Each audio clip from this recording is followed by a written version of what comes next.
what's new. Get ready. Hello there, everyone, and welcome to episode 31 of the Play to Win podcast. My name is Keiran, and I'm, of course, joined by my awesome co-host, Tyler. How are you doing? I'm doing pretty well. I got a nice haircut this week. Was much needed. Busy week, but we made it through. Saw a nice movie yesterday with my girlfriend. Last Night in Soho. If you have not seen it, go see it. It's a really good movie. Edgar Wright directed it. If you're going to watch a trailer, watch the very first teaser trailer for this movie. Do not watch the second trailer, because the second trailer, it doesn't spoil stuff, but it gives away a lot of the plot. And the teaser trailer just gives you an idea of what the movie's about and leaves the rest of the mystery to you. That is what I did. Definitely do that. So go watch that movie. Good movie. Nice. I've had a very busy week, but most of the stuff that's happened this week has been pretty awesome. Most notably, my new Ethernet cable. Yes, I'm really jealous of you for that. You show me your stuff, you told me the things, and I'm just like, man, I hate it. Yeah, well, I don't hate that you have it. I hate that I don't. Yeah. I downloaded Forza Horizon 5, which is 103 gig on Series X, in just over half an hour. So that was nice. It's beautiful. That's so beautiful. Lucky you. Yes, I'm very, very happy with it. But this is the Play to Win podcast, the show where we break down the week's biggest gaming news to in-depth discussion. As always, you can find timestamps down in the description if you want to hop around in the episode to find a specific topic that we talk about. You can also head over to our website, playtowingames.wordpress.com, where you will find all of our content. Most recent video that went up before this is last week's episode, but before that was my top 5 Game Pass, or another top 5 Game Pass games you can go and play right now on that service. Yep. Apologies for myself not having a video this week. Work just had to be super drained. So I just physically could not do it at all. And on top of that, the idea I had, I had 2 ideas. But the idea that I was kind of going to go with, I was like, I might need to actually look a bit more into this. That way I'm not kind of like just pulling information out of nowhere, or possibly pulling information out of nowhere. So, just wanted to make sure that I'm like speaking with authority in a sense. Yeah. So you can expect a new video from Tyler next week after? I said this coming week. So The week that this episode goes live, I'll do a different video. Cool. And if you want to be notified when that video goes live, you can follow us on Twitter and Instagram at Play to Win Games, where you will get updates on the show, new notifications when new videos go live. But if you want the fastest notification, then remember to subscribe here on YouTube and take the notification bell so you get instant notification when new videos go live. I believe that's all of our housekeeping stuff out the way. So we are going to preview the topics for this episode, which are the Halo Infinite campaign re-reveal. We're going to recap the recent state of play, and we are going to talk about the Nintendo Switch Online expansion pack issues that have been developing so far. And we also have a few Activision Blizzard things just to run through as well. Just a few things at the top of all the news stories. Yes, I forgot to update that in the preview. It's all good. Before we get to any of that, we do have a few brief mentions to get through, so I'm going to rattle these off as quickly as I possibly can. CD Projekt Red has delayed all new Cyberpunk 2077 updates into 2022. The November games with gold have been revealed, so you will be able to claim Moving Out from November 1st to the 30th, and Kingdom 2 Crowns November 16th to December 15th, Rocket Knight from November 1st to November 15th, and Lego Batman 2 DC Superheroes November 15th to the November 30th. Also revealed with the November PlayStation Plus games, you can claim Knockout City, First Class Trouble, Kingdoms of Amalur Re-Reckoning, The Persistence on PSVR, The Walking Dead Saints and Sinners, the Standard Edition on PSVR as well, and Until You Fall also on PSVR.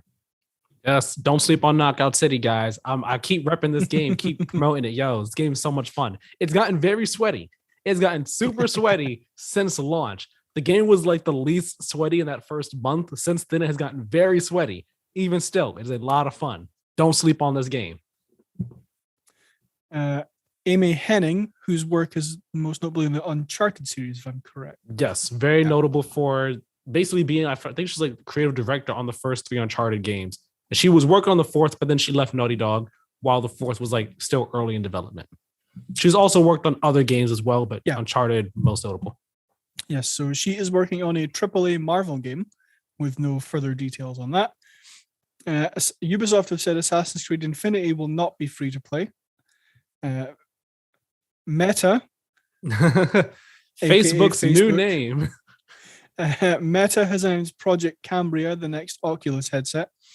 They've also, sorry, real quick, I just want to say they've also like given a whole lot more details about it.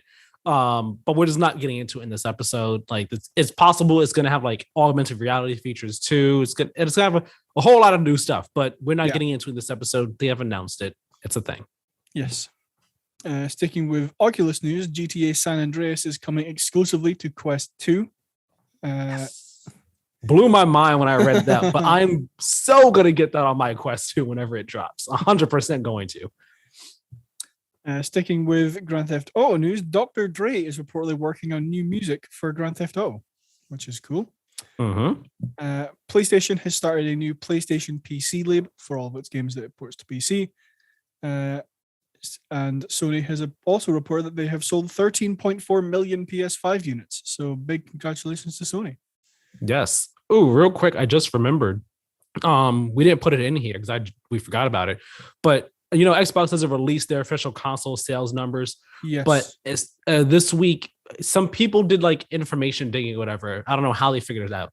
But it's estimated that Xbox has sold, I think, 8 million or 8 point some odd million Series X or Series S consoles or both. I'm not sure what it was specifically, but next gen Xbox somehow, some way has sold about, in some capacity, 8 point some odd million units. Estimated. So good for them. We forgot to drop that in here. Exactly. Good for Xbox as well. Returnal has received a photo mode and suspend game option to temporarily save runs, which is awesome. That is very awesome.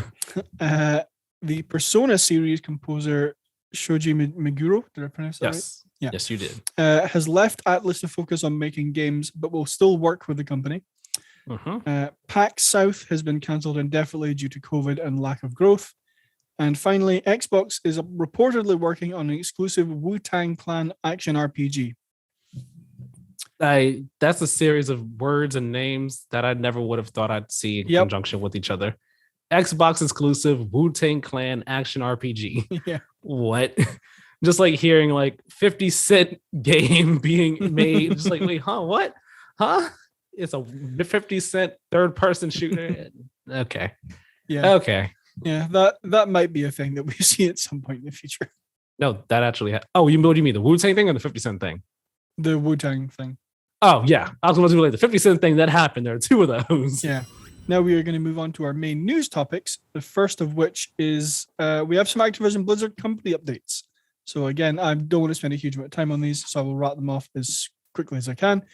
BlizzCon Line 2022 has been cancelled and future BlizzCon events are to be reimagined.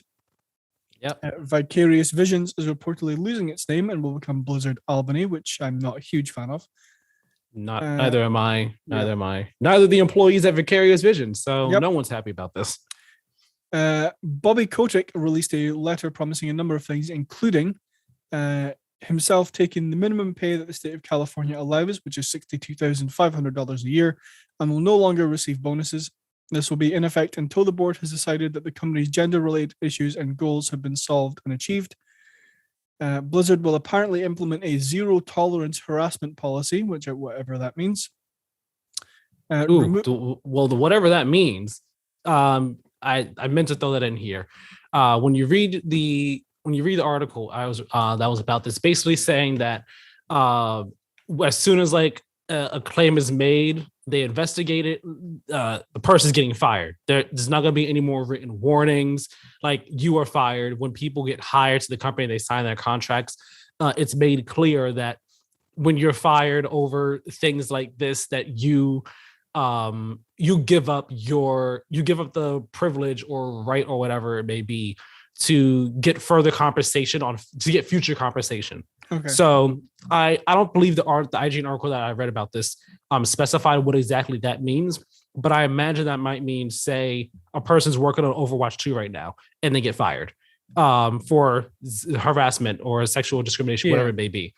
I assume that might mean that when the game comes out, whatever work they did on it, they're not getting paid for it. I'm assuming that's what it means. Or like if they worked on the first Overwatch, and I don't know how their contracts might be. Say like they worked on the first Overwatch, which is already out, and they have in the contract they get royalties or some payment every so often because of after sales or microtransactions, whatever it may be.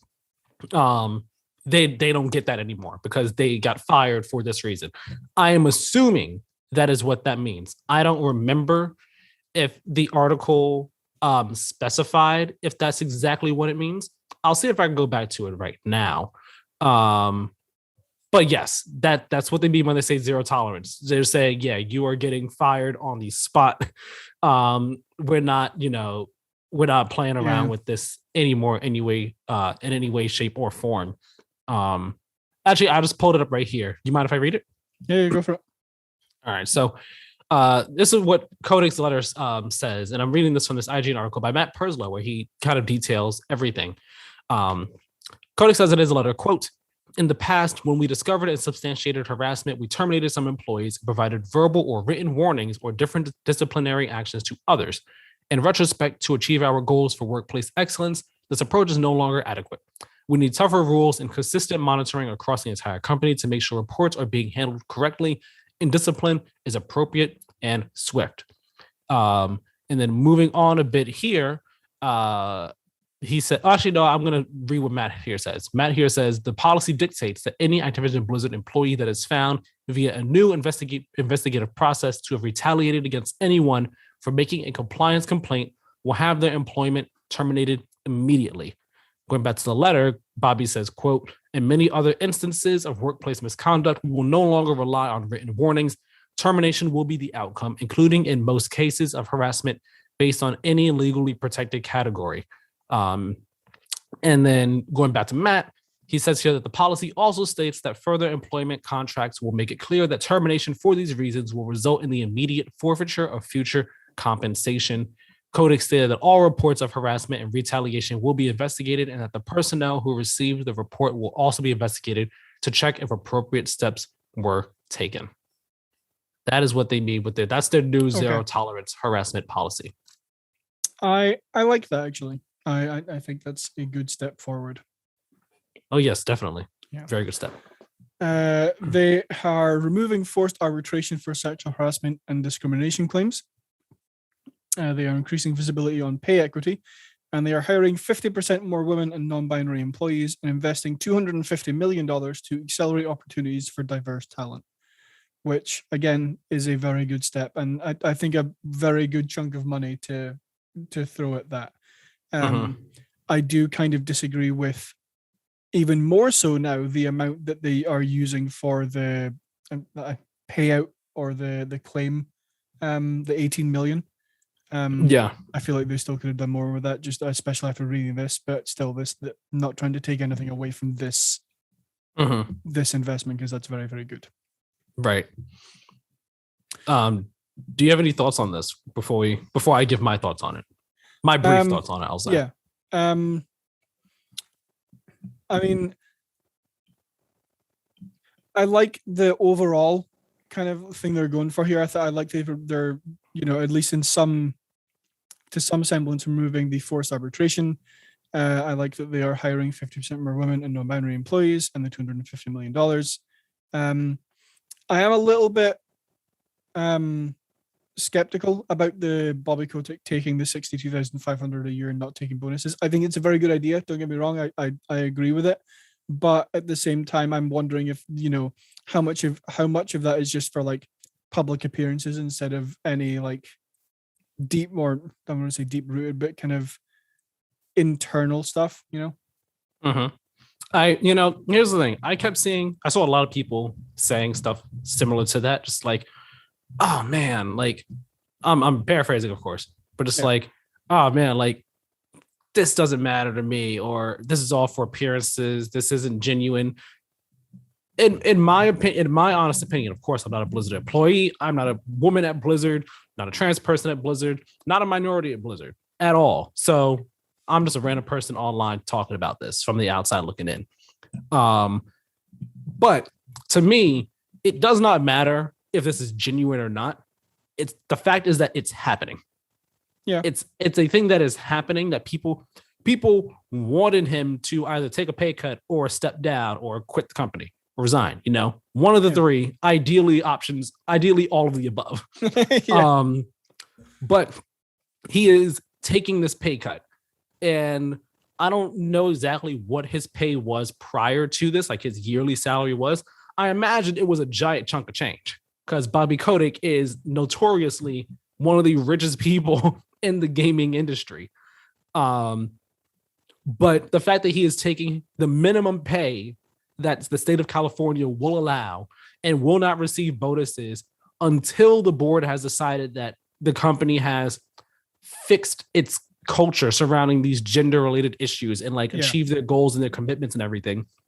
That still says something. That still says that, okay, even if he's only doing it for appearances, they are listening. That he's reading the room and being like, okay, I can't keep doing this. I need to do this, if only to save face. It's still something that's being done, and something is better than nothing at the end of the day. So I get people being cynical about it, but being cynical in light of the good that can come from it, or the good that is coming from it, I think is just I don't know if disingenuous is the right word, but I feel like it's a bit just all right, are we just being cynical about this because of who it is? It's just are we going to rag on this because, it's Bobby Kotick? You can't do nothing right in my eyes. It's that's just how I see it. Yeah, and I'm certainly not saying that, it's not going to do anything, or it's not making any difference. I'm just expressing my thoughts when I initially saw it. That's totally fine. Totally fine. I do have a small update on something that you said. Bobby Kotick's salary, I'm reading from just a little snippet that Google has given me from a Polygon article, saying earlier this year, Kotick and the company agreed to halve his base pay for 2021 from 1.75 million to 875,000. But Kotick was also awarded nearly $150 million in stock, making his planned total compensation for the year $154.6 million. Which is, going from that to 62.5 grand is a fair jump. Exactly. Yeah. Exactly. So that's why I feel even at again, I'm not trying to beat a dead horse here, repeat myself and everything, but even if it's just to save face, that's a giant chunk of change that he is not making. Yeah. And I don't know if the no longer receiving bonuses is also includes stock pay and everything like that. If it does, he's still making good money and everything. Yeah. But regardless, he's still not making that 870 something thousand or the 1 some odd million he was making before the stock. Yeah. So he's still taking a significantly substantial amount of money that he's losing. He's still taking a significant pay cut. So I people might listen to me and be like, oh, you Bobby Kotick shell. I'm not being a shell. I'm just looking at this hey, this is a good thing that's happening. Let's not rag on the guy for doing the right thing here, even if it's just to save face. Yeah. Give me 2 seconds. I'm doing some math. Okay. Aside from that, though, while you do your math, aside from Bobby's pay cut and everything, I think that everything that Blizzard, that Activision and Blizzard are doing here, and in this promise that Bobby released and everything, I think it's all good things. I think it's all the right thing to do. They're all moving towards, I guess, like we say, slowly but surely improving the company and making things better over there for everyone that's there. And I know that I think a day or two later, or maybe the same day, Ubisoft's group, their employee group that they have over there that's trying to make that company better, they put out a statement saying, hey, we see everything happening at Activision, and although it might not be the exact same things that we're dealing with over here, there are similarities, and we are happy to see that things that what they're doing over there is working, and that the results that they're getting are good results. And these are the kind of results that we want for us over here at Ubisoft, and we've yet to see that. So again, like we said before, slowly but surely, things will get better. It's going to take time. It's a process for these things to happen. Change will not happen overnight. No. As long as the employees continue keeping up the fight, as long as we continue to support the employees, and as long as everyone keeps making their voices and opinions heard on this, things will get better over at Activision Blizzard and hopefully across the industry as a whole. I'm going to leave my thoughts on it at that. Exactly. One final thing I will mention just as like a pay thing. So he was going to be making $875,000 in 2021 as his salary before like stock or before tax or anything. That equates to $72,916 a month, again before tax. And with this new pay, the $62,500, he is going from that $72,916 a month to $5,208 a month, which is just, again, I want to express to just kind of emphasize the amount of money he is losing. Yeah. That's a lot. Basically taking an $810,000 pay cut. That's a lot of money right there. Yeah. Right thing to do. Oh, yeah, exactly. Yeah. Not try to take away from that. But that's going to end our Activision Blizzard thoughts because, again, I don't want to spend too much time on it. So we are going to move on. We are going to move on to the Halo Infinite campaign re-reveal on Tuesday. Monday. Yes, Monday. They announced it on a Sunday night. It's just like, y'all just announced this on a Sunday night at like 8 p.m. Who does that? Yeah, I think I woke up and I'm like, oh, sick, we're getting this today. It was weird. So we got a 6-minute and 20-second overview of the campaign of Halo Infinite. Before we get gameplay specifically. Yes, specifically the gameplay. Before we get into anything, I just want to ask you, what are your top level thoughts on what was shown? Okay. I watched it twice the day it was released because I watched it once live on my phone at my desk at work. And I was like, okay, cool. Then I watched it again that night when I got back home, except I was like half asleep watching it. I'm not gonna lie. I put it on and I made it through, but just barely. Because I want to see it on my nice TV and everything. I was like, okay, cool. And then I hadn't watched it again until just before we recorded.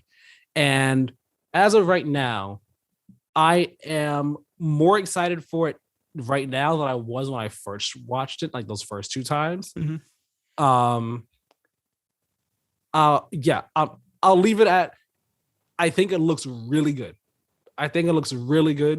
And there is some stuff I did wish we saw, but I'm liking what we did see.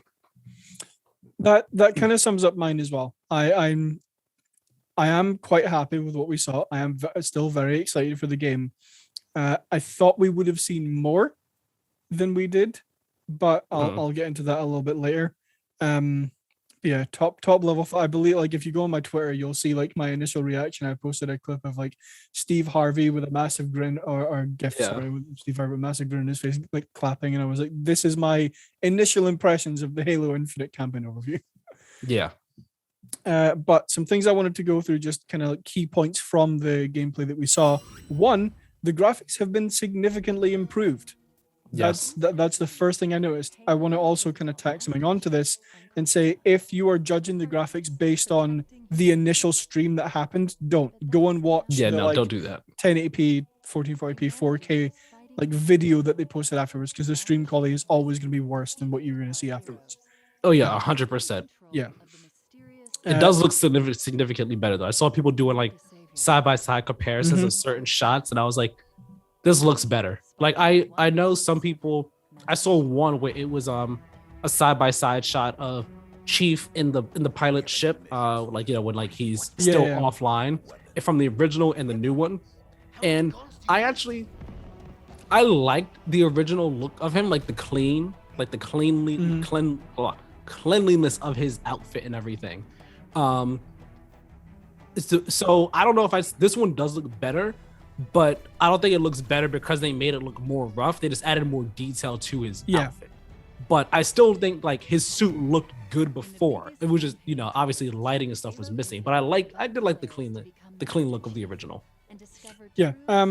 I kind of did. I didn't necessarily like it looked kind of plasticky to me, but because it was missing detail.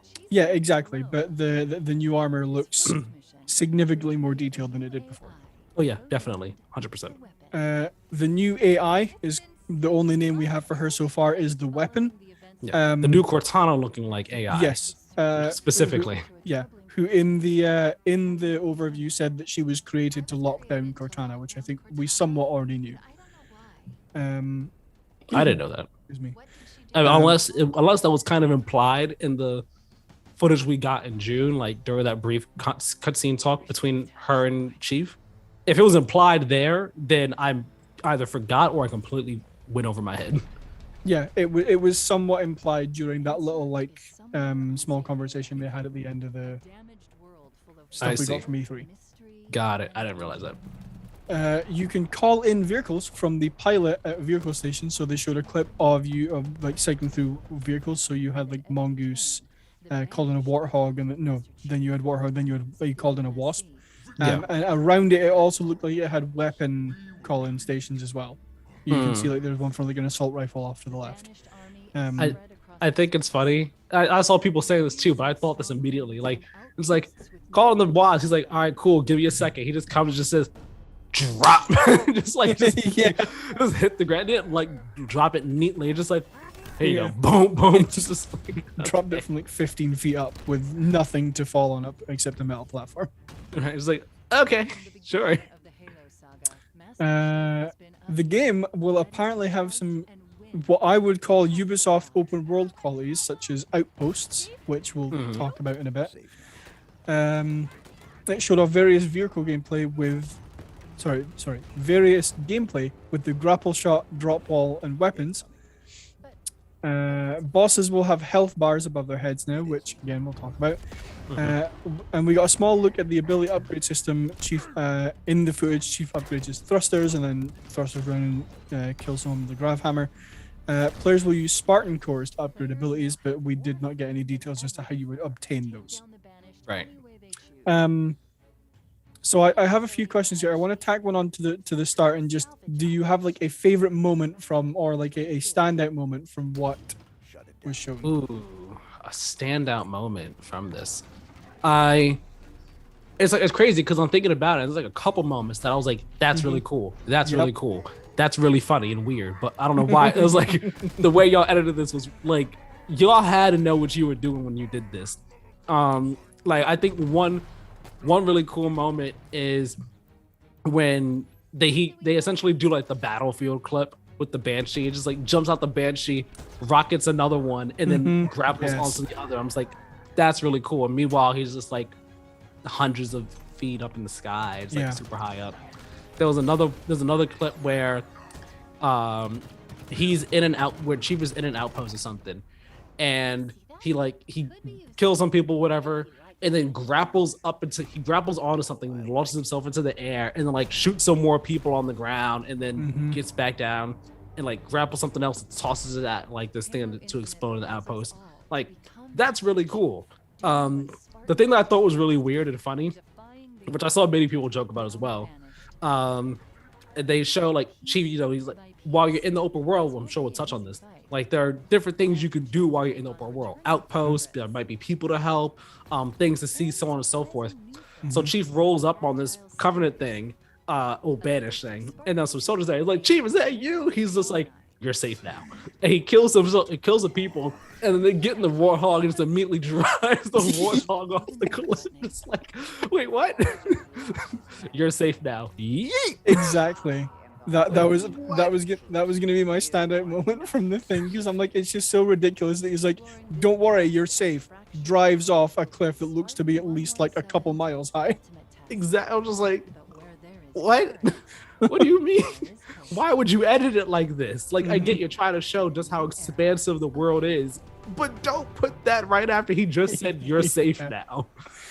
Yeah, no, and the other kind of like moment that I thought was really funny was when you're on the map and you go through to find the like outpost that you need to go and do, and you land and the weapon is like, oh, there's a banished outpost up ahead. What do you want to do? While he's in the middle of pulling out a rocket launcher and aiming at the tank, and I'm just like, well, there's what he wants to do. Right. But on a more serious note, do we think enough was shown? You want me to go first, or you want to go first on this one? You can go first on that. I am torn on this. I think here. All right, so I think that this. Okay, I think this might. Okay, so my thoughts on this kind of just cover all three of your questions here. Okay. I think the overview itself, it was good. It was good and speedy because it was like, all right, it's only 6 minutes, 20 seconds. We want people to see like just the gameplay opportunities that are available in this new open world Halo.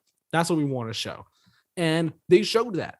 They showed that there are different outposts. They showed like briefly like how you could just like, again, roll up in a place with the grapple hook and bam, bam, bam, bam, bam, destroy this, destroy that. They show real briefly you're running and it's like new place discovered. There's this many of this thing here, this many of this thing here, this many of this thing there. They show real briefly again the vehicle stations, how you can just you're on the Halo ring on Zeta Halo, and you see some soldiers. Let me go save them real quick. Let me save them, and who knows what happens with them afterwards. So maybe I just toss them in a mongoose and just drive off a cliff and jump off and survive. Who knows? Like they show different possibilities there. Mm-hmm.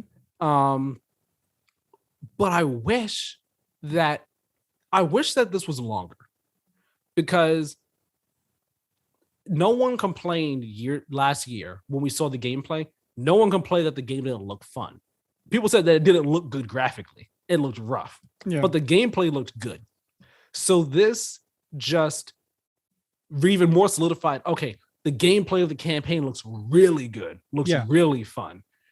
I just wish that we were able to see like just, I don't know, 15, 20 minutes of raw gameplay. 20 minutes might be a bit long, but like 15 minutes, right? Raw gameplay of where we're dropping in. We're gonna go over, we're gonna like put a waypoint on for this main mission over here, right? Along the way, though, like we're driving. Oh, here's some soldiers. Let's go save them. Let's go help them out, right? And we do that, and then they tell us about this other thing. All right, cool. Let's go do that real quick. And then we find this outpost. All right, let's take out this outpost. Boom, boom, boom, bam, bam, bam. We destroyed it. We're Master Chief. We're awesome. After that, all right, cool. This is done.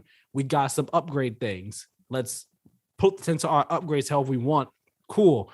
Now let's go back to let's continue towards our main mission. Let's do the main mission. Done.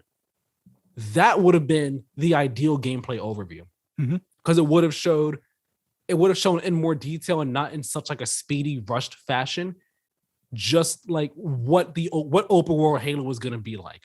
The first gameplay overview we got last year tried to do that, but it kind of didn't. It was just like the one main mission, right? It was like, here's our main mission. Look at the map, implying open world, but not really getting into it. And they just did that one mission, and that was it. Whereas, and then after that, it was just like, oh man, like what is this? What does open world Halo mean? What does that really entail? And they kind of talked about it, but we never really saw. This showed us the different aspects of open world Halo, but not as a cohesive whole. It was just like, there's this thing here, there's this thing, there's this thing, there's this thing. I would have loved to see it all together. That way we have a perfect picture on ahead of, this is what the moment-to-moment gameplay of open world Halo is going to be, or it can be. And this is kind of what you can expect. Yeah, I think I have somewhat similar thoughts to you. I like what was shown. I want to make that clear from the very start. I am very excited for this game. When I saw it, like you said last year, no one was complaining about how fun the gameplay looked. It looks like Halo. That's the biggest thing. And it looked like Halo, and this, I think, showed that it looks like Halo in the modern day. Yeah. And coming after the multiplayer technical preview, really like, which everyone's already high on, and so they kind of have a feel for how the game plays. Seeing those elements put into the campaign's open world, like, just reinforces, okay, the multiplayer is fun to play. The campaign looks like even more so now that it'll be fun to play. Yeah. Exactly. I definitely agree with you that I wanted more. I wanted to see something similar to what we saw last year, In fact, I think the easiest comparison is to what like I would have wanted. If you remember back to E3 of like 2014, can't remember exactly what year, it must have been 2014, 2015, to the Halo 5 Guardians kind of like gameplay, where they were going through the mission in San Helios towards the end of the game. That's what I thought it was. Yeah. But kind of as more like an overview kind of thing, just like a run through of a mission. Like similar to what we've gotten for basically every Halo game so far when it's been revealed, is the run through of a mission. It's like you start at the start of the mission, you might not see the whole thing because it might have spoilers or whatever, but like you might see like half of a mission or 3/4 of a mission, but it's you just running through a mission, and it will show various gameplay elements. It will show like the graphics and environments and stuff. That's kind of more what I wanted to see from this than here. Well, we got that last year. Yeah, we got that last year. We got it. Like they showed that was just one mission, and it was like, here's a mission, start to somewhat finish, I guess you could say. Yeah, I guess I kind of just wanted that again, to be fair, but but more so just like, and then again during that you can show how you're implementing like the drop wall and upgrade abilities and all this stuff into the campaign. But again, I really like what we saw. I'm really excited for the game. It looks like Halo. It looks like a good Halo. Like that's kind of my main takeaway is like, again, like Steve Harvey with like the big smile on his face and clapping. That's how I feel about this overview. Is I'm very excited. In terms of any like huge concerns that I have, I don't want them to start adding a load of nonsense like side missions. Like, so again, before the show, we were like, when we were like talking about like making this stuff up, I was like, oh yeah, I thought FOB golf was like a little like golf mini game that you were gonna play. Like, yes, I'm an idiot, I know, but like I thought it was gonna be like a little like golf mini game that you would play during the campaign. I'm like, I don't want that. I don't want, you know, a bunch of like nonsense side missions that don't mean anything in a Halo game. Because when they originally announced Halo Infinite, I wanted a kind of like what I was saying last week of like fans want a Splinter Cell of old. I wanted a Halo of old where you would have like a campaign that you would run through mission after mission after mission, and then you could go into the main menu and like mission select stuff. That's what I wanted. Then when they said it was open world after last year's like kind of gameplay reveal showing off some of the open world, I was like, okay, I'm kind of on board with this. And then after this overview, it kind of reaffirmed that as like, I'm on board with this. I like the idea of an open world Halo game, but I don't want to see them start implementing a bunch of like stupid little mini games or side quests that don't really matter to the story. Similarly to what you were saying with Halo 5 Guardians last week, I think, when you were saying like Halo games usually have an A story and a B story, right? Anything has an A story and a B story. Yeah. And I think, like I was saying, like when it comes to any story, you typically have an A story and a B story. Halo typically just has their A story and they just go through the A story. Like there aren't like subplots that you go through. But that would Halo 5 Guardians is the first one where you have two different stories going on at the same time. Yeah. And so like one of them is going to end up being the B story, but like you end up with your B story having a C story, which is actually your B story. It was just a mess. Yeah. So what I kind of had envisioned for an open world Halo was your main missions were going to be your A story, and then side missions were going to be your B story, where like you might have, you know, side or story A is, you know, finding Cortana, what's going on with the Banish, stuff like that. And then your B story might be, hey, there's this thing that's affecting Zeta Halo, find out what that is and stop it. As kind of like as an example of like a B story. That's what I wanted, rather than like, okay, so your main story is your main missions, and then you have side missions that don't really have anything to do with the story or the world or anything like that. It's just kind of a load of nonsense. And then you also have like mini games and outposts and that, and like that's not what I want from a Halo game. But again, from what we saw, I'm more and more excited that's kind of not what we're getting. We're not getting a bunch of like useless mini games. We're not getting a bunch of stuff that's going to take away from the experience of a Halo game and is going to make it more like, I mean, like I said, up a little bit, a Ubisoft open world. The thing that I'm not so thrilled about are outposts. I'm not super thrilled that like you're going to, I mean, similarly to a Far Cry game, you're going to have like, hey, go and capture this outpost that's infested by the Banished. Not super thrilled on it, not against it per se, just not something I would have expected to have been implemented in here. But I also understand that they have to pad out the world somehow. They can't just have like this massive open world with nothing to do apart from main missions. So I understand that. I've taken up a lot of time, so I will stop talking now. Well, I was gonna say like outposts make sense. Like it's already been established in past Halo games that like when they're on the Halo ring or anywhere, the Covenant they set up outposts. They set up outposts at different locations. So it's not like it's I don't think it's like when you look at Breath of the Wild, you're just like, okay, cool, we're open world Zelda, and now we have towers. Like it's not like that where it's like, oh, okay, you are clearly bringing that in from other open world games, like the classic trope that people are kind of tired and over with and stuff like that. Like this, it's more so like it's taking outposts are already established thing that the Covenant and Banished do or whatever in past Halo games.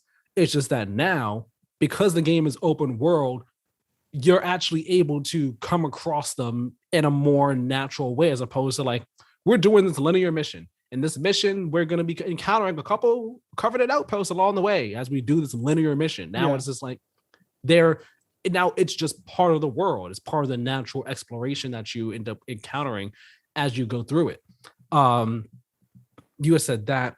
So like I think with the side quests, with the side missions as well, whatever they may be, I'm pretty sure that there's going to be a story reason for all of them. Like I imagine one of them will be getting rid of Banished outposts. I'm sure that's going to be that's going to be like side mission A, which has like its sub-side missions of this outpost, or whatever you find them, and so on and so forth. And the narrative for it will be because we got to get rid of the Banished. The Banished are a threat. We have to get rid of them so that the UNSC can, come back and like be able to save us here on the Halo or stake a claim on the ring or whatever it may be. There will be a narrative reason for it. Whatever the other side missions are, I imagine there will be a narrative reason. There'll be a narrative through line for those side missions in this open world. I doubt you're gonna have. I don't want to say I doubt. I wouldn't be surprised if there are like one-off side missions where it's like, hey Chief, we were on a run or something, and we got ambushed by some Banished, so we had to retreat, but we left this thing out there. You might be able to make good use of it, or some other members of our squad got left behind, or they got captured. Or can you save them or something like that? I would be surprised if if you got a couple of those that don't have like a narrative through line for the main story. But I don't believe that 343 will pad the open world with just a litany of side missions and side things and collectibles like Ubisoft games do. I doubt they'll do that. I'm more so of the mindset that what they put in the game will be purposefully put there and put there with a reason. And there will be I want not substantial, because substantial makes it seem like a lot, but there will be like a good amount of side content to do. Side missions. I can only imagine what it's gonna be like trying to find the skulls in this game. There's gonna be skulls to find and everything like that. Maybe there'll be like soldier UNSC ID tags to find in certain missions, and who knows what they'll do. But I think that things will be things will be in the game purposefully. There won't be too many, but there won't be too little. It'll be just right. So I'm not too worried about what the open world will be filled with. The only thing that I've been concerned with when it comes to open world Halo is just what that play experience is like. And I guess maybe before the presentation, I was like, I wonder what's going to be in the world. With this gameplay overview, we've kind of seen what will be in the open world. Mm-hmm. We've seen a bit, like, again, scattered pieces of like what that gameplay experience will be. We just haven't seen it all together. Yeah. All come together. And that's what I was hoping we would get, and we did it. And one would hope or imagine that we will get something like that, at least one thing like that, prior to the game's December release. But at the same time, it is October 30th. The game comes out in just over a month. You can imagine that reviewers will probably have this game end of November. Mm-hmm. If they're going to release something like that, it would need to be, I imagine, in the next 2 weeks or so to get ahead of like reviewers getting the game and stuff like that. So I'm not expecting we're going to get another, like a deep dive into the gameplay of this game at all. I think this might have been the last gameplay overview. The next thing we see is a story trailer, and then it's just the game. Mm-hmm. Halo Infinite has had such a rough and interesting road to launch. And this game I feel like the game is, like many people say, maybe not about this game, but just games in general. It's coming in hot, like that phrasing. The game is coming in hot, I feel like. And this game, more so than any, I feel like a lot of us aren't going to know what to think of it until it's in our hands, until we're playing it.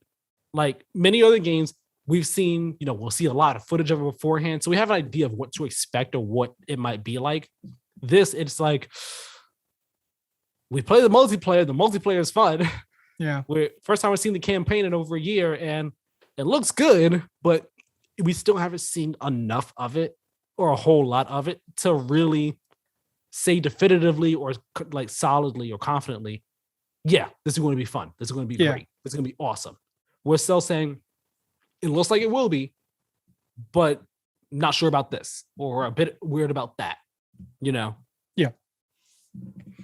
Yeah. And I think that's a good place to kind of jump to our final piece of Halo Infinite news.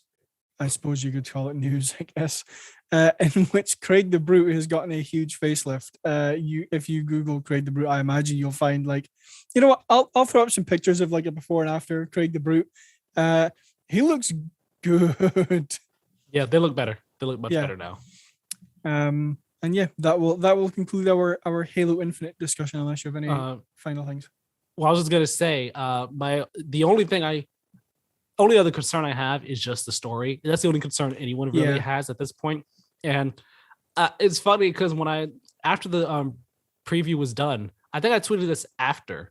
I was just like, I think it's funny just how like 343 is kind of just being like, Halo 5 Guardians, what do you mean? What is that?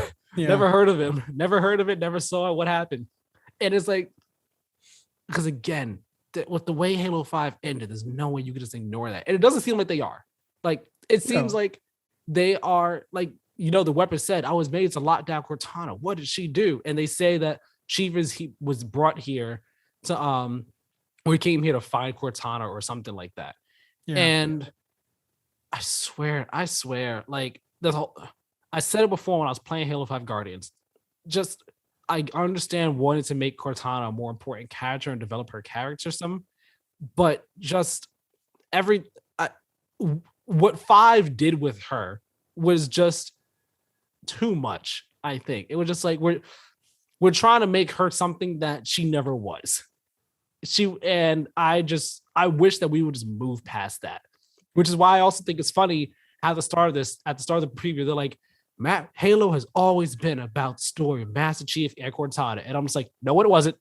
Halo 1, it was not about Master Chief and Cortana. Mm-hmm. It's not always it was not. Let's not make this something it wasn't. Cortana didn't start to have any sort of importance until like the end of 2. And then 3, she came back. It was like fairly important. But like it wasn't until like the end of 2 where she had any sort of real importance in the story. Let's not just say stuff to say things now. Yeah. But I'm just like, we'll see what happens with this story, man. Like, it seems like they kind of want to distance themselves from Halo 5 story, but they realize we can't distance ourselves from it given how it ended. So we got to do something here. And Yeah, it's gonna be interesting, but I am liking the weapon. The new AI she's really funny. It's just, and like at the end when the pilot was just like, is everyone here trying to kill you? She's like, it really seems like it. Yeah. Yeah, I know. I like her a lot. I like her more than I've ever liked Cortana, to be honest. Yeah, just last thing I'll say, going off of that Cortana thing that you just said, it's like Halo 1, Cortana, not super important. Halo 2, not super important. Halo 3, somewhat important. Halo 4, getting more important. Okay. Halo 5, main storyline point. Yeah. And again, like I said, I liked the story that they did for her in 4. I wish they would have just left that as her being dead, though. I wish they did and didn't just try and make her into like this evil AI god. Like, just leave her there. And it's like, again, they say at the beginning of this, yeah, but that's all in the past now. It's just like, you all are still hinging your story on the two of them. Yeah. Okay. You're clearly it's not in the past. If it was in the past, you would not have done Halo 5's story at all in any way, shape, or form. You would have done that with her. Yeah. You would have left her dead in 4. Yep. And that will be the last thing that we say on Halo Infinite. We are now going to recap the PlayStation State of Play announcements. Personally, I don't have anything huge to say about any of these, so I was just planning to rattle them off real quick. But if you want to talk about any of them, just throw your hand up. Okay, I can do that. Or if you want me to take the lead on this, I can, because I got thoughts on this whole thing. Okay, you take it. Go for it. Okay, so State of Play happened on Wednesday. Prior to it happening, Sony just said, yeah, this is happening. It's 20 minutes long. Focused on third parties from our partners around the world, on some previously announced games. There'll be updates on them, and there'll be some new reveals as well. And they also said that you'll also get your first look at Little Devil Inside. Okay. Mm-hmm. When they said that, I was like, that tells me that Little Devil Inside is the headliner for this show. So don't expect much. That's what I got from this. I was like, it's 20 minutes long, third parties, previously announced, updates on them, some new reveals. Little Devil Inside is the headliner. Probably not going to be the biggest show. But, you never know. I was like, fingers crossed, maybe we get a Final Fantasy 16 or a Hogwarts Legacy thing. Highly doubt it, but who knows? People online were speculating. They were like, Spider-Man and Avengers, that actually could have been here. It really could have been. Spider-Man, Avengers, Final Fantasy 16, what's next? People had big dreams for this. And I think people let their hype get way out of proportion, because the response to this was like, this was terrible. It was god-awful. While I don't think it was god-awful, I do think it was the weakest State of Play in a while, although I thought it was fine. I personally thought it was fine, but it was definitely the weakest in a while. Let me get into what was here. They started off with Deathverse. I'm not sure if the subtitle is Let It Die or if it's just called Deathverse, but it's a follow-up to the game Let It Die that came out some time ago. I forgot when it came out. And Deathverse, it's basically like a third-person action combat type game. Honestly, I'm not sure how to explain it. It looks fine, to be honest. I played did I play a bit of Let It Die? I don't remember. I feel like I might have played like the tiniest bit of Let It Die. What's up? 2016. 2016 is when it came out. Yeah. I feel like I might have played like all of 5 or 10 minutes of Let It Die and was just like, I'm good. Because I don't know. I feel like it might be like a free-to-play game that had, like monetization schemes behind it for like progression and stuff. And I was just like, I don't care. I don't. But I mean, Deathverse is a follow-up. It takes place multiple years after the first Let It Die. That's announced. It's coming next year, I believe they said. I think that's the date that they gave. Then it was no solid date. I think it just said 2022. And then I don't remember the specific order of everything, so I'm kind of like gonna go down the list that we have here. But I remember Deathverse was first. That kind of started the show. The show also announced that Death's Door, the formerly Xbox exclusive, is coming to PS4, PS5, and Switch on November 23rd. Many people have said that game is one of their goatees for this year. I am excited to play it, and I'm very happy that they announced this when they did, because I almost bought that on my Series X. Like, I was gonna get it on my Series X, in like a week or two. But then they announced this, and I said, no, I won't. Get it on the PS5. So get it added to my trophies over there. So that's cool.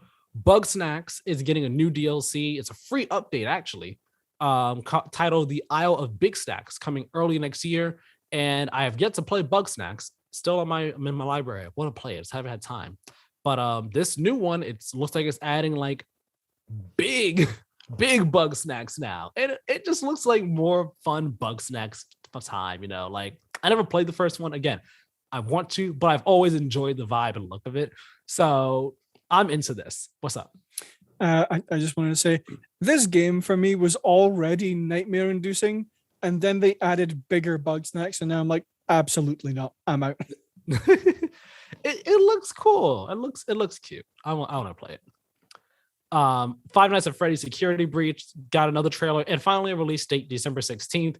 When this showed up, I was like, if you don't have a release date, I'm gonna be mad that this was even here. We got a date, so cool. December 16th of this year. Then the Square Enix logo appeared, and everyone collectively held their breath. And then we saw it's not Final Fantasy 16. Release that breath side, but it is Star Ocean: The Divine Force, coming to PS4 and PS5 next year. I'm not a Star Ocean person. I know nothing about Star Ocean, but hopefully for the fans of Star Ocean, this was a big announcement for you. I hope you all enjoyed watching it. King of Fighters 15 beta is coming to PS4 and PS5 from November 19th to the 22nd. There's going to be 8 characters in it, offline and online available. There's going to be practice mode as well, so you could do a whole lot of stuff in it. And I think they announced a fighter too during this trailer. I think because it started off like revealing someone. I forgot her name, so I think she was a new announcement. I presume she was, given the way that like they started the video off with her. Then we got the announcement of First Class Trouble, which is going to be a PlayStation Plus game in November, as we already previously said.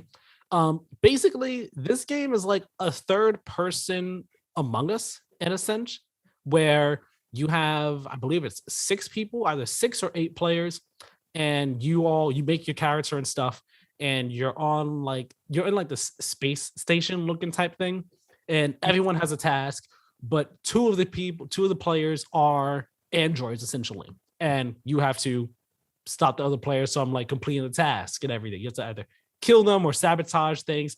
It looks like a third-person version of Among Us in a sense. Has its own little twist on everything. Looks like it could be fun. I have no real interest in it, to be honest. But again, it looks like it could be a fun time. We'll have to wait and see what it's actually like when it releases. Then we got the announcement that We Are OFK is coming to PS4 and PS5 in 2022. I'm very excited about this because I've been on this game. I've been hyped for it since I don't know if it was first announced this past summer during like Guerrilla Collective Wholesome Games and stuff. If it wasn't first announced then, that's when I first saw it. And I'm all in on this game. And I was like, man, it's only a Steam game and stuff, but it's coming to PS4 and PS5. So I was like, yeah, exciting times for me. So yeah, that's coming. If you don't know what it is, it's basically like a narrative adventure type game where you're playing through the story of this band, We Are OFK, real band. Basically their story of how they came together and all like that. And 5 episodes. Each episode you play through one song from their EP that's coming out. And yeah, it seems like it'll be like a jolly time. I am all in for that. So that was exciting for me. And the final thing, again, the headliner of this show was Little Devil Inside. The show ended with that. It was about 4.5 minutes of gameplay for this. And I don't know what to say about it, to be honest. Here's my thing. I was excited for this game from its announcement. I was like, I love the look. I love the vibe and the humor it's getting. It's giving. I'm loving it. It's cool. And then the gameplay, not what I expected it to be at all. It is not. For those who have not seen the trailer, the gameplay demo, your character Billy, he's on this bench. He gets a letter. He gets on a train, and then the train then goes to a world map. So you kind of go around the world, and you have this world map that you're on when you go around the world. And I guess you get your letters letters that are like jobs for you to do. I guess jobs for the old man doctor guy that you work for and stuff. And you go to these places to do the jobs and all. But we didn't really get a vibe or like get more details on like, hey, how do you do these jobs? What type of jobs are there? It was more like the trailer starts, you do the world map, we go to one place, and then we get back to the, like when you're on the world map, you can like go back to like the actual ground level when you like encounter people or obstacles in the world. So we saw that Billy came across this old woman, and the camera zoomed back down to ground level, and he talked with her. He's like, you could buy something from her or not. Then it went back to the world map, and he went to the house that he was trying to go to. And then it zoomed back down to ground level, and then you see the world's like way more detailed at like ground level, and like he runs up, goes in, gets like trapped and all. And then we saw a bit of combat. He's out there like fighting these weird monster things. It was really funny. He like stuck one with a sword and then tossed it at someone else. Like the combat looked messy, but not in a bad way. Messy in the sense that like it's not neat, it's not clean. Like it's like a real person like fighting someone as opposed to like super pristine, precise combat. It's not like that. It looked like it's a struggle. I guess the best way I could compare it is kind of like how Shadow of the Colossus, climbing those beasts, it's not like clean. Like it's a struggle, but it's purposefully a struggle. Like this is it. It looked like, hey, I'm a real person out here trying my best to like get through the situation and stuff. But then we saw there's crafting in terms of like making food, camping, and all like that, and like I guess fishing while you're out and about. I like the art style. It's just that I don't know much more about the game than I did before. So that's my vibe on it. I'm like, I'm looking forward to it. I just thought I'd be more excited after this, and I wasn't. I was just like, okay, so we saw that. I wish I knew more, but I kind of don't know too much. I know more about the game, but I don't have solid ideas like what this game is. Yeah. And I wish I did. So before I watched the trailer, I was like, I remember this game in name only. I have no idea what this game looks like or plays like or what they showed for it previously. And then I watched the trailer and I'm like, hey, I'm not like sold on it to the point that like, yes, I have to play this game, but like I'm somewhat interested in this. Like I'm probably still not going to play it because it doesn't look like exactly the type of game that I would normally want to play. I might try it depending on, if I can get access to it. But I really like the contrast between like the overworld, I guess you could say, and the like ground level. I really love the detail in the ground level. For sure. Yeah, like it looks absolutely gorgeous, and I actually quite like the look of the combat. It looks quite fun. I do too. I wasn't trying to like detract from it. I was just trying to make it clear. It's not something pristine. Yeah, no, and I actually quite like I like that it's not like this like, hey, look at all these abilities you have, and you're gonna be this awesome badass combatant in fighting all these people. It's like, no, you're just like a real person trying to fend off all these like things that are trying to kill you. Yeah. But no, I'm interested in it. Like I said, still probably not gonna play it unless I really get the inkling to, and it's on a platform I can get access to. But it looked good, I think. Yeah, that's kind of how I feel too. I'm like, it looks good. It is still interesting. The world is interesting. The story is interesting. I'm just like still unsure what the gameplay and the moment to moment of everything is. Just like, okay, how does a job go? Like, how do things go? Do we go up somewhere, we get our job, and then okay, we go to our job, and then we do the job, and what happens after that? Like, is that how things go, or what is it that we're doing here exactly? What is our story here? You get what I mean? And those details, I feel like would go a long way, or would have gone a long way here to providing a whole lot more clarity on the game. Because even prior to now, we didn't really know what the game was. We assumed that like, all right, where this guy, maybe we go out on missions for the older person here. Maybe that's what we're doing, or maybe we're just like inside this guy's head and like we're doing these things inside his mind or whatever. Who knows exactly what it is? Now we know, okay, no, everyone's real people. We do jobs for this guy or with him, and the world is weird, but we don't know anything more solid. Now, here's the thing. Like I said before all this, a lot of people on the internet were saying the state of play was trash, garbage, terrible, worst one ever. Could have been a blog post, could have been press release, so on and so forth. And like I said, I definitely think it was the weakest one they've had in a while. I still thought it was fine. I understand why a lot of people did not like it though. And it's a weird, I think it's a bit of an interesting, complicated thing because they said it was only 20 minutes long.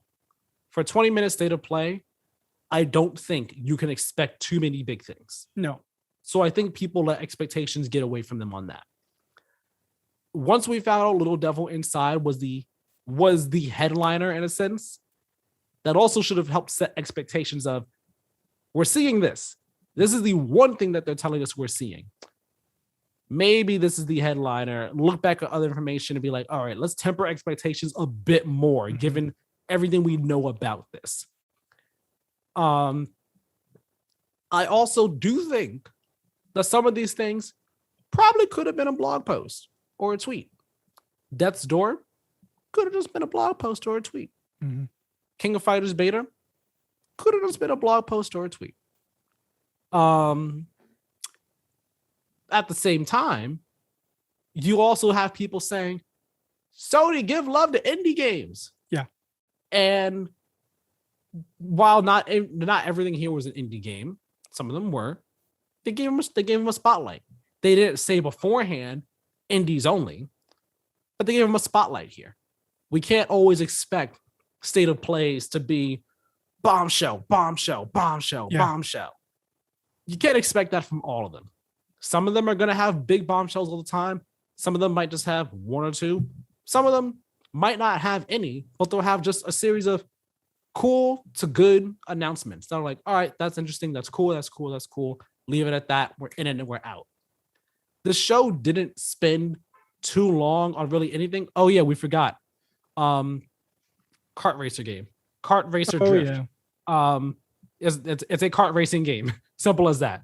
I think it's a free-to-play game, if I'm right. I don't remember if they had a release date. I think it might have said 2022, or like just that a beta is going to be happening at some point in time. But yeah, like they gave a spotlight to these things, and I think it was fine. I really just think it was fine for what it was. I didn't have big expectations for this. Again, I hope Final Fantasy 16 would be here, but I didn't really expect it to be here. I don't think we're seeing, if we don't see that game at Game Awards, it is either A, because Square is giving it its own little showcase, its own little time of day prior to Game Awards, or it's just taking more time and we'll see it when we see it next year. One of those options. But yeah, I don't think it was a terrible show. I understand people's disappointment. I understand people looking at all these games and being like, well, that wasn't anything too exciting. That wasn't anything too exciting. That wasn't anything too exciting. Because I mean, grand scheme of things, all of these announcements are pretty small announcements. Yeah. All of these are pretty small things. You could argue that Little Devil Inside, that was highly anticipated, so that's really cool. That's big, but it's still a smaller game. Death's Door, big game, small announcement, I guess you could say. Bug Snacks, medium-sized game, getting a cool update. Cool, okay. Star Ocean might be the biggest, quote-unquote, biggest game here, like AAA-wise and everything. But I mean, I understand people saying, looking at this like, yeah, these could all just been blog posts or tweets. I understand that side of the coin. Yeah. I don't think that's totally wrong. But I also don't think that this was like the worst thing in the world. I thought it was totally fine.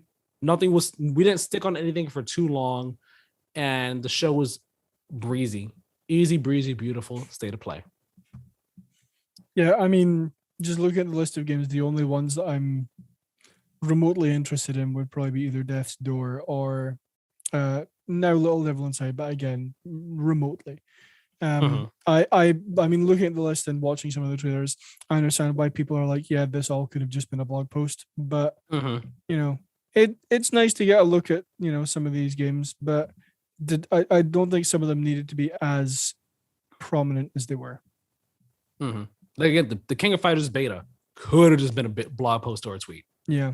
Death's Door could have been, but because it's Death's Door, it's like we want to give it the spotlight. Yeah. But it easily could have been a blog post or a tweet as well.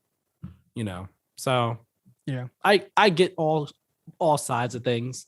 I'm just not on the pitchforks and torches.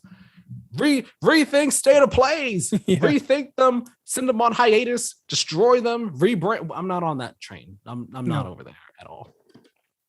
But yeah, that was the state of play. Yeah, it was an interesting show. Interesting to say the least. I think I'm most interesting. Yeah. Our final news story relates to Nintendo and the Switch Online expansion pack is not living up to expectations. So I'm looking down here because I switched to my Mac so I could have the Zoom call here. Gotcha. So users are reporting significant input lag while playing N64 games.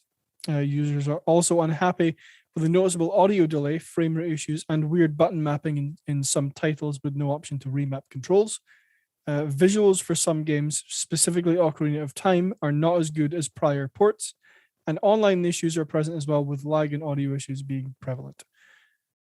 I have seen some reactions to this, most of them from the IGN article that I read kind of about this, and I agree with one of the people in that post. I'll pull up his name just now because I have linked to the article here if my Mac would cooperate with me.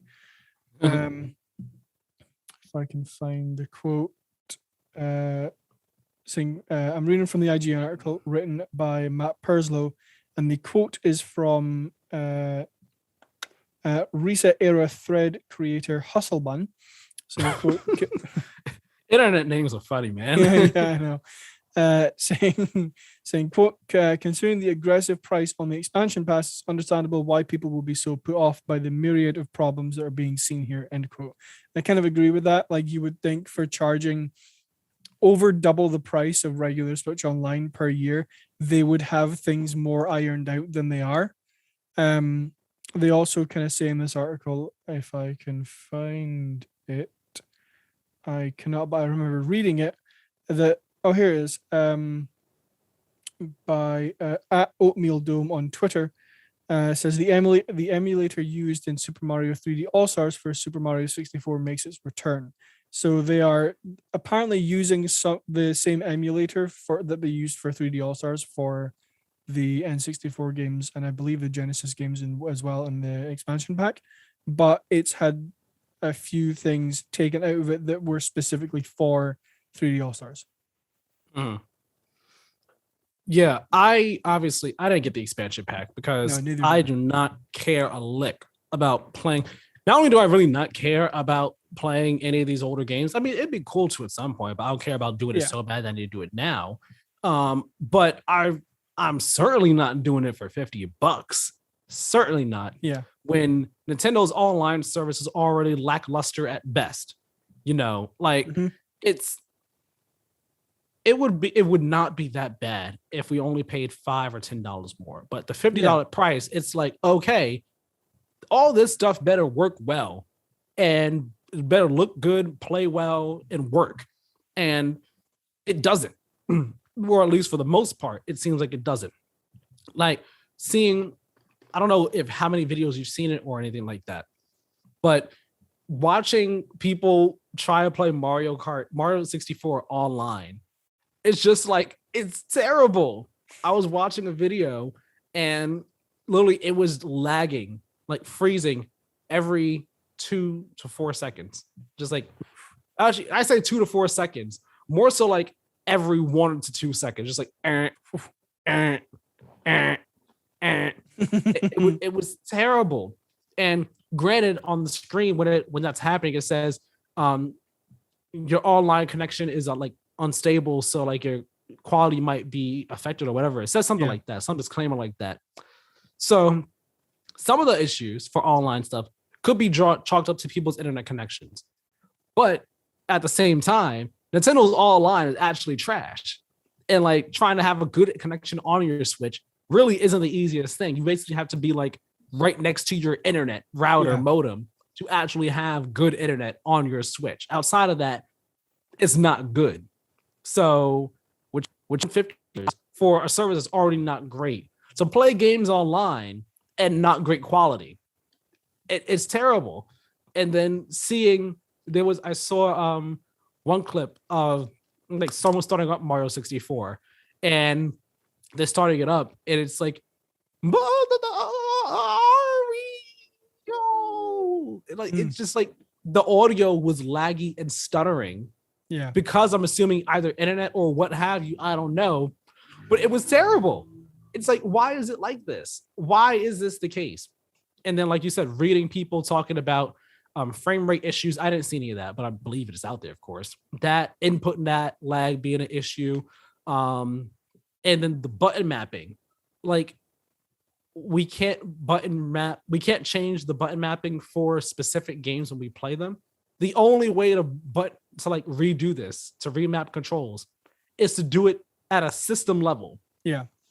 But that's not convenient or like ideal, because after you're done playing that game, if you want to go back to playing your other games on your Switch, you have to reset back to default or reset to whatever you had it before. Or if you want to play a different N64 game that you want to remap differently, you have to go system level again to remap your controls.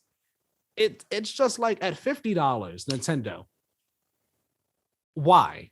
Yeah. I'm paying you $50 and you can't even be bothered to like at the bare minimum have this stuff like be good and work well. Are you serious right now? Of course, Nintendo will get away with it because they're Nintendo and people's nostalgia wins out over everything. But I mean, okay, that might have been a bit harsh. That's just how I perceive things. Yeah. I perceive a lot of Nintendo's issues at people who kind of like, people will be mad about it and then just like wave it away because it's Nintendo. Like, it's Nintendo and I get to play these old games again. No, this is terrible. This is just straight up terrible, in my opinion. Yeah.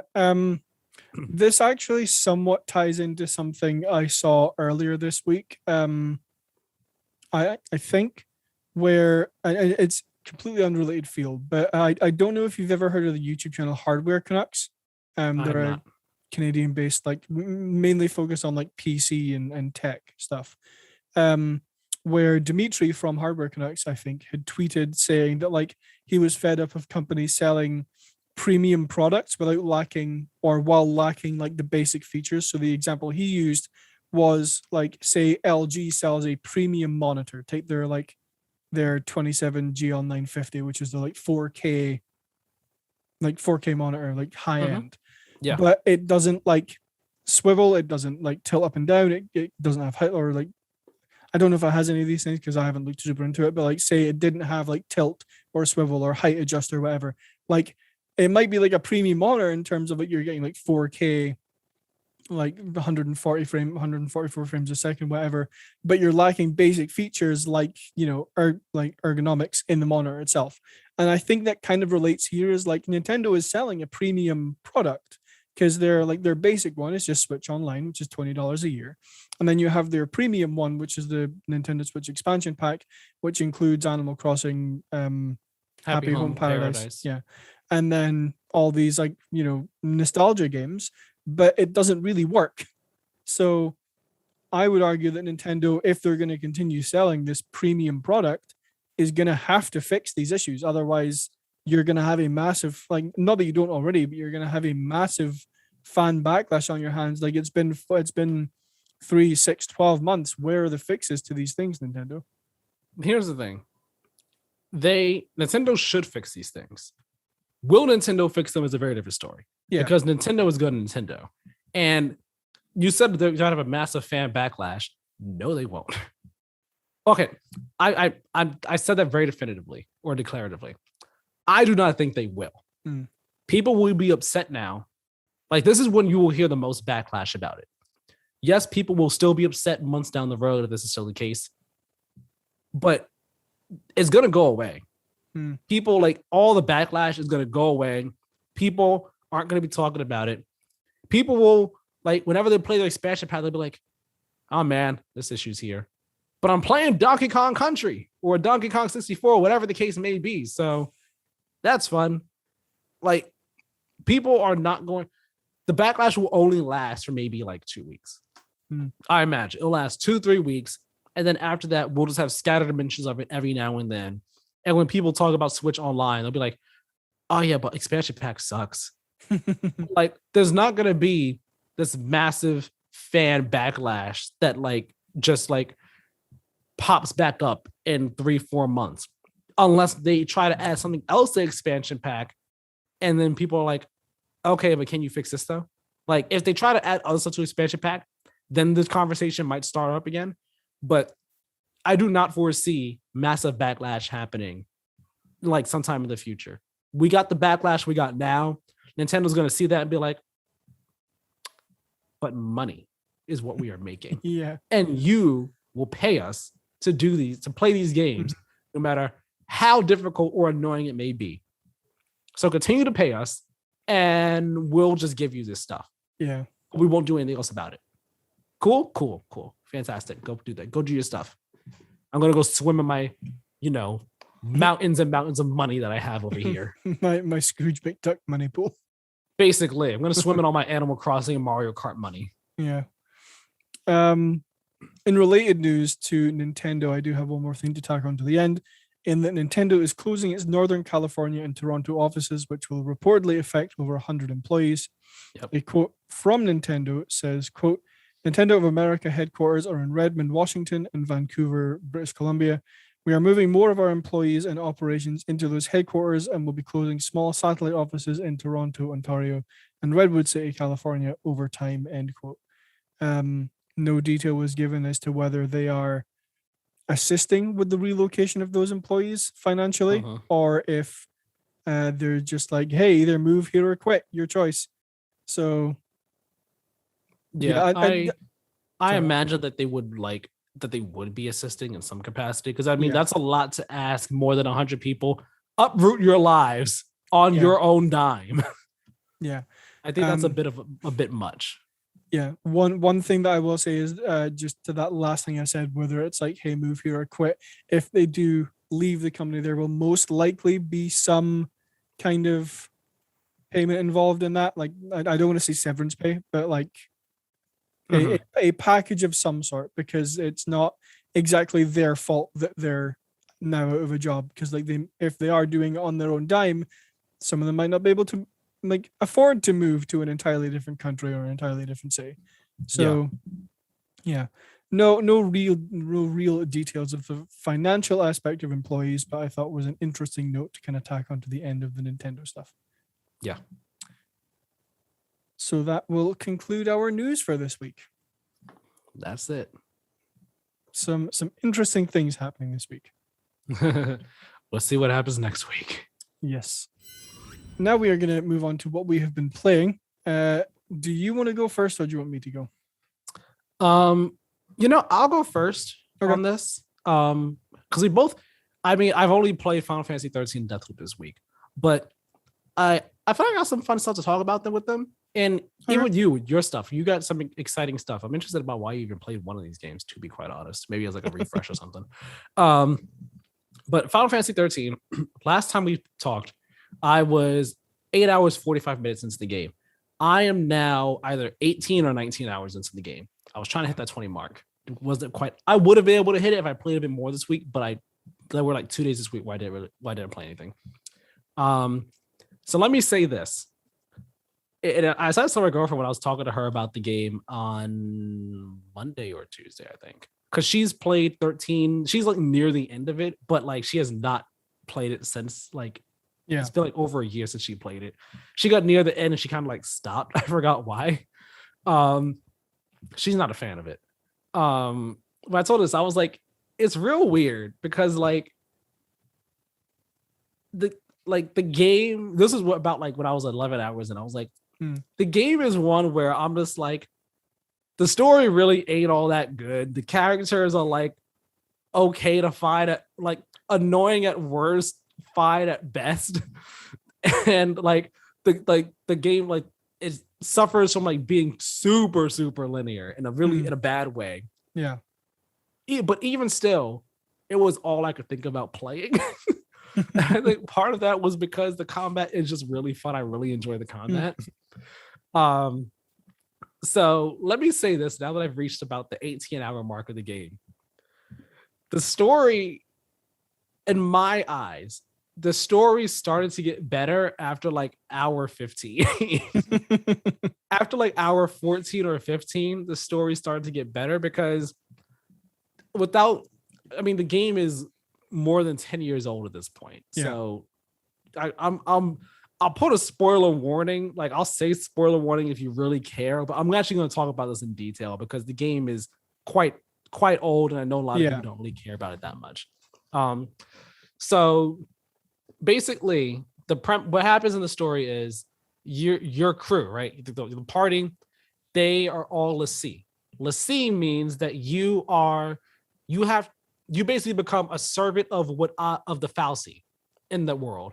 The Fal'Cie, what are they? I'm not really quite sure. I've kind of gone on to call them the gods of the world, essentially. Okay.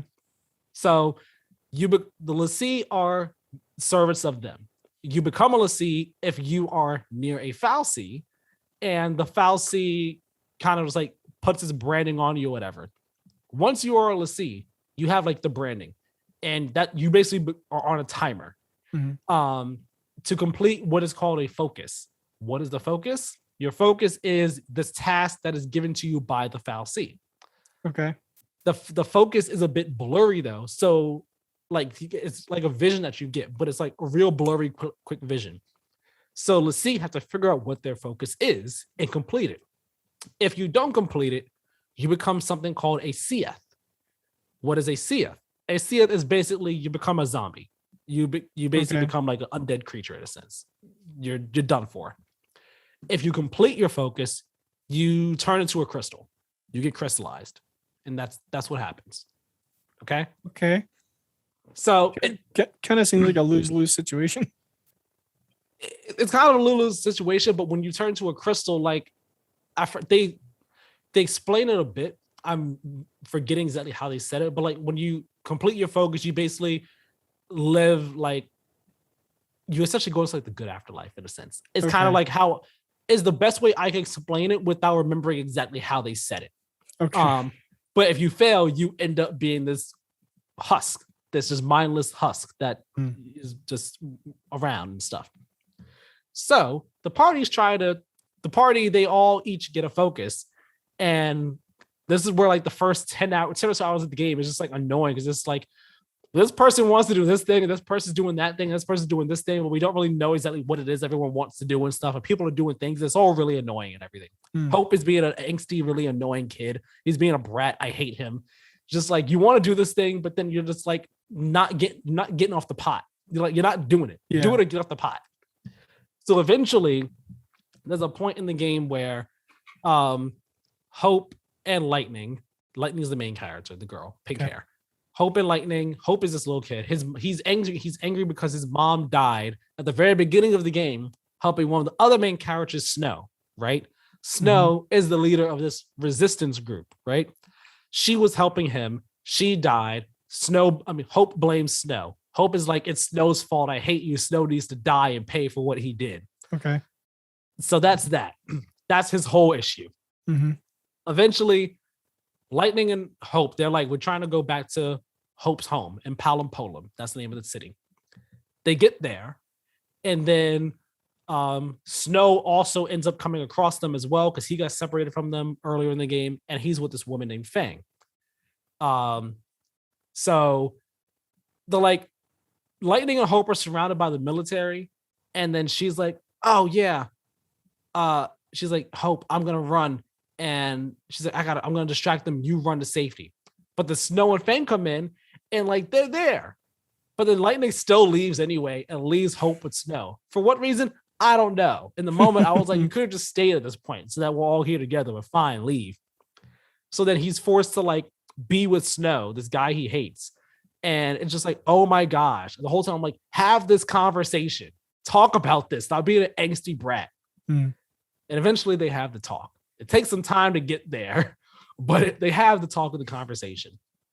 And then they come to terms, and it's like, okay, we've come to terms on this. Things are better now between the two of you. I don't actively hate you anymore, Hope. And then you meet Hope's dad and everything. And I think from that point on, the story actually gets better in terms of me liking the characters, me understanding what's going on, and me being more interested in what's happening. From that point on, I think things have started to get better story-wise. Because you learn, like, although Hope's dad is literally only in that scene as of right now, that one moment, that small moment that you're there with him, I was like, yo, I really like this moment. This is a really good moment right here with all the characters and stuff. And like Hope's dad and everything he's saying and stuff like that. Then stuff going on with Vanille and Saz, who I still believe is the best character in this game. Like you find out stuff about Vanille's past and how like her and Fang are kind of the cause of everything that's happening in the game as of right now, to be honest. And like Saz is like, man, I want to kill you because you caused my son to be a Lassie and now he's a crystal. You caused this to happen to him, but I can't kill you. I can't do that because one, you're a kid. Killing a kid that's not cool. Two, doing that wouldn't bring him back. Like, wouldn't make him not a Lassie. Three, I want to kill myself, but that's not going to make anything better either. Yeah.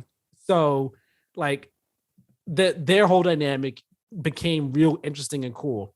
And now I finally have all the characters together at last. Everyone's all together. And I kind of stopped at that point where I finally got the whole crew together. I was going to play some more that night, but I didn't because I was like, it's a bit late and I don't want to keep playing and then get to a point where it's like, this ain't a great stopping point, but I have to stop. I was like, this is the perfect stopping point. So yeah, I'm still enjoying the combat. And like all week long, I'm thinking, yo, 13 though. I want to play 13 because that combat's fun. And I'm starting to like the story more. I'm starting to like the story and the characters a bit more. But that first 13 or so hours is a rough time. Dear God. Like story and character wise, it is rough as all can be. Just like, dear Lord, save me, free me from this. But things are getting better. So we'll see how things go from there. Deathloop. Well, do you have any questions about that before I jump into Deathloop? I don't think so. I still think it seems like a lose-lose situation.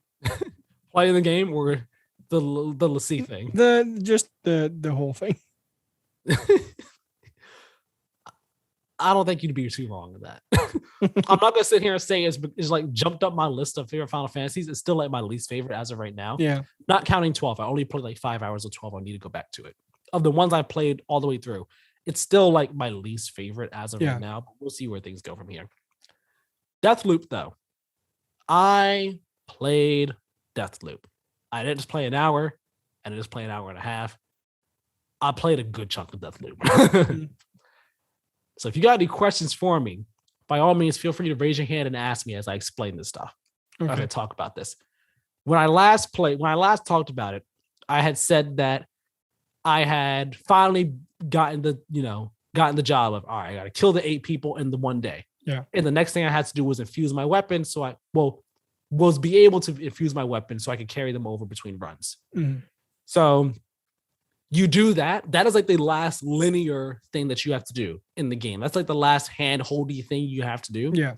After you do that, then it's like, okay, you can now infuse your weapons to bring things over between runs. Now approach the game however you see fit. So that's what I've been doing. The game, I'm not sure if you've read things since the game has been out or what have you. The game is it's linear while still being open. What do I mean by that? What I mean is you have your different leads. You have your leads on the visionaries and you have your leads on weapons and powers. And each lead, like you can track that lead. Be like, all right, I want to tackle this thing right now. And if you want to say for example, you want to track down the lead on, let me say Charlie, right? Charlie, he's one of the visionaries. You want to track that lead down. there is a step by step progression for it. Mhm. So you go do step 1, you learn a bit there. It's like, all right, here's the next thing you need to do for it. And if you want, you could be linear about that and be like, all right, I want to just track down this lead. As you're tracking that lead down, though, you're also finding out more information for that lead, but also for other leads at the same time. And some leads can only be done at certain times of the day because you have morning, noon, afternoon, night. So say you're approaching Charlie's lead, right? You're doing his lead. You start it in the morning, right? And you're like, all right, I did step 1 of that lead. Step 2 of this lead says I have to do this. All right, I could do that in the afternoon in this place. So you go to this place. And you're like, all right, the next step says afternoon over here. Cool, I'll do this after, I'll continue it. And then the next step might say, all right, the next step is noon again, but it's afternoon now. It's like, okay, I can either just skip time and just go to noon to continue this lead if I want to, or I could jump to a different lead that I could do at nighttime for the next, because the next time of day is night. So I was like, all right, I'll jump over to this lead and start this one up at nighttime. Okay. And now the next day starts up. Do I want to continue this lead that might be morning? Do I want to do a different lead for morning time? Or do I want to jump to noon to continue Charlie's now? You kind of see what I mean? Yeah. Like things are linear, but it's also open in how you choose to approach things. Yeah. And all. Which is cool. I do like that a lot. You have any questions about that? No, you just answered by what I was gonna be like, do you enjoy that? Oh yeah, I do enjoy it. I do enjoy that. Like the act of learning the information is pretty interesting. It's pretty fun. Because there are the 4 regions of the world, right? And each region is different at a different point in time during the day. So one of them, I forgot what it's called, but it's one where it's kind of like it's kind of by the shore in a sense. I'm blanking on the name right now. I think it's like something Bay or whatever. That region is like it's sunny and everything in the morning or at noon. You go in there in the afternoon, it is covered in snow, and there's a car crash into something right at the entrance that wasn't there earlier in the day. You go there and like there's a different region, Updam, right? That's the very first region you actually go to in the game. It's one way during the day, but at nighttime when you go there, there's way more people out on the street and everything. Like the regions are just look different and have a different feel to them at different times of the day. But also story things might happen in one region at different times of day if other things didn't happen earlier. So also in Updam, right? You go to Updam in the morning and at noon, there's a fireworks shop, right? That is running. You go in there in the afternoon, that place is burned down. The reason it gets burned down though is you can stop it from being burned down in the afternoon if you do something there in that fireworks shop earlier in the day. Okay. And you do have to do something there earlier in the day to stop it from burning down to progress that visionary story. Okay. In order to get information on them. And that way you can know how to deal with them and everything. Mm-hmm. So that's just like in terms of the visionaries. And then when it comes to the arsenals, like their powers, like the power leads, it's the same thing. It's just like, hey, this person has it. In order to find out how to get to them, you can, track down the lead to find out how to get to them and take them out and stuff like that. So I have Shift, which is your standard teleport thing that you have, like in Dishonored. I have that one. I have Nexus, which lets you link people together. So you kill one, whoever they link to dies immediately. I have Invisibility. I have that one. I forgot the name of it. I have Carnesis, which lets you toss people around, just leave them around. And then, wait, do I have? Yes, I do have that one. Sorry, I didn't think I had the Invisibility, but I remembered I did. I didn't kill that Visionary, but I got it. And then I also have. Do I have the Rage one? I might have the Rage one. I don't remember because I killed that Visionary, but I didn't get it from them. Because I killed them at the same time I killed a second Visionary because I got them both together. When you follow their storyline, there's a way to kill them both at the same time. I killed them both, and I died myself like 2 times in the process after I set them up for death. And after I did it, like there was no way for me to go in there and get their power. I didn't realize it. So like killing them that way is I kill you both and I set you up for death and I leave because I can't get your stuff afterwards. I didn't realize this. Because you basically flood the room they're in. And you flood the room and then you make it so they can't escape. Okay. But if you flood the room, you can escape, but once you get out, you can't get back in. Okay. And I died, and when I died, it respawned me outside. I tried to get back in and I couldn't. I was like, oh, gotcha. Okay. If I want to get your power, I gotta kill you a different way. So that's that. Each of the powers has multiple upgrades that you can get for them. Mm-hmm. You get these upgrades by killing that visionary multiple times. Okay. So you kill the visionary the first time, you get their power. And you have to infuse these powers if you want to carry them over to more than one run. If you don't infuse the power, you don't have it. You don't keep it past your run that you have it in. Okay. So you kill a visionary once, you get their power. If you kill them again, when you go to get their power, it's an upgrade. So it gives you like an add-on for it. Okay. So for Nexus, you kill a person once and you're like, yeah, all right, I get the power Nexus. You do it again. I think an upgrade for it is that now it'll latch on to more people or something like that. Another upgrade for it might be it homes in on people or something. There are upgrades that you can get for them. And you can, all of their multiple upgrades, you can only have like 2 upgrades on a power. And you can only have 2 powers with you at any given time. So I typically just have Shift and Nexus on it because I'm like, Shift lets me teleport around easily, get around the environment real quick and fast and stuff. Nexus, I can just tap it on someone, pop them, and take out whoever they're attached to real easy. Yeah. No, it saves me trouble. But when I'm like, it says I've already infused those 2, when I kill a visionary, I'll take their ability and just swap it for one of the ones I already have and then just leave the place. That way I can infuse it since the other ones I already had. They're already infused. So I know they're going to carry over anyway. So those are cool. Juliana now. Well, yes, I was about to ask, do you have a question about any of that? Yeah. So you said you can only carry 2 abilities at one time, but so once you infuse something, does that mean you just permanently have it across all runs, or is it when you so you permanently have it in like your stash, but you can only have 2 equipped. So in between times of day, you're able to change your loadout. So say I start the day with Nexus and Shift. When I'm approaching, like when I go to noon, when I'm doing the next lead, I'm like, all right, this power might be better instead of Shift. So let me bring the invisibility instead of Shift, and then I'm good. And then let's say I do noon and I kill whatever the visionary is there, right? And I get their ability. I have Nexus and the invisibility with me, right? Mm-hmm. Both of them infused, so I can carry them between runs. I kill the visionary at noon.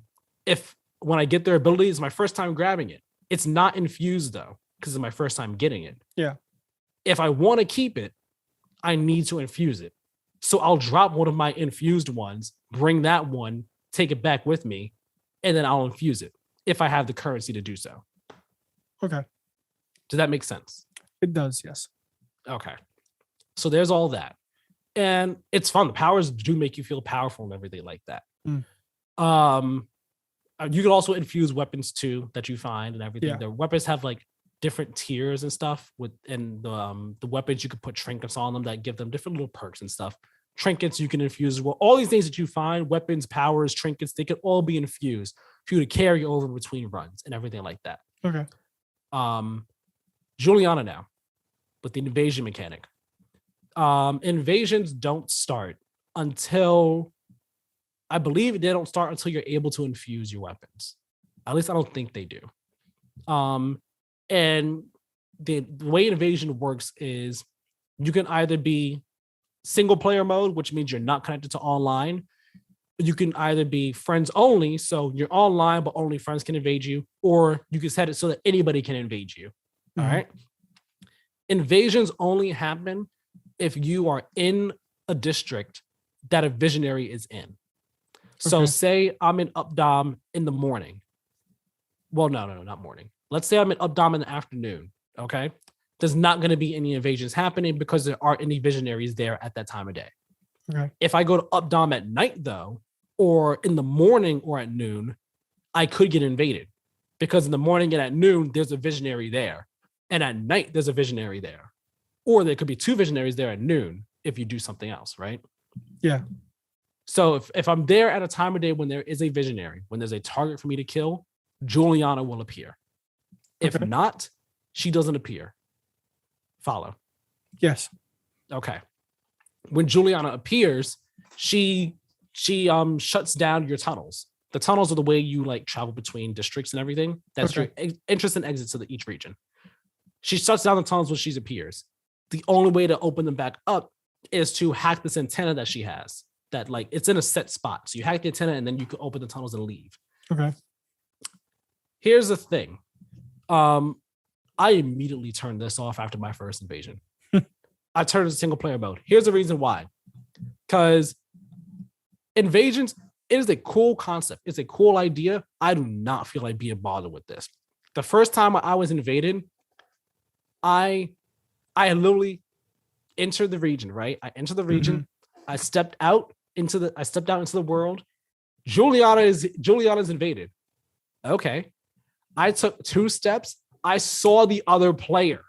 I took 2 steps. I saw the other player running towards me from the distance. I was like, bro, I'm right here in the entrance. I just stepped out. What do you mean?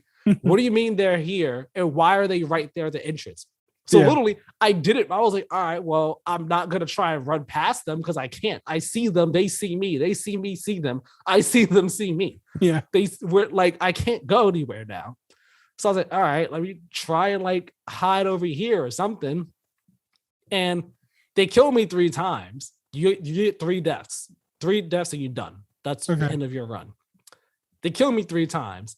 And I swear they should have died. They should have died when I was trying to kill them the second time because I was shooting at them and they didn't die.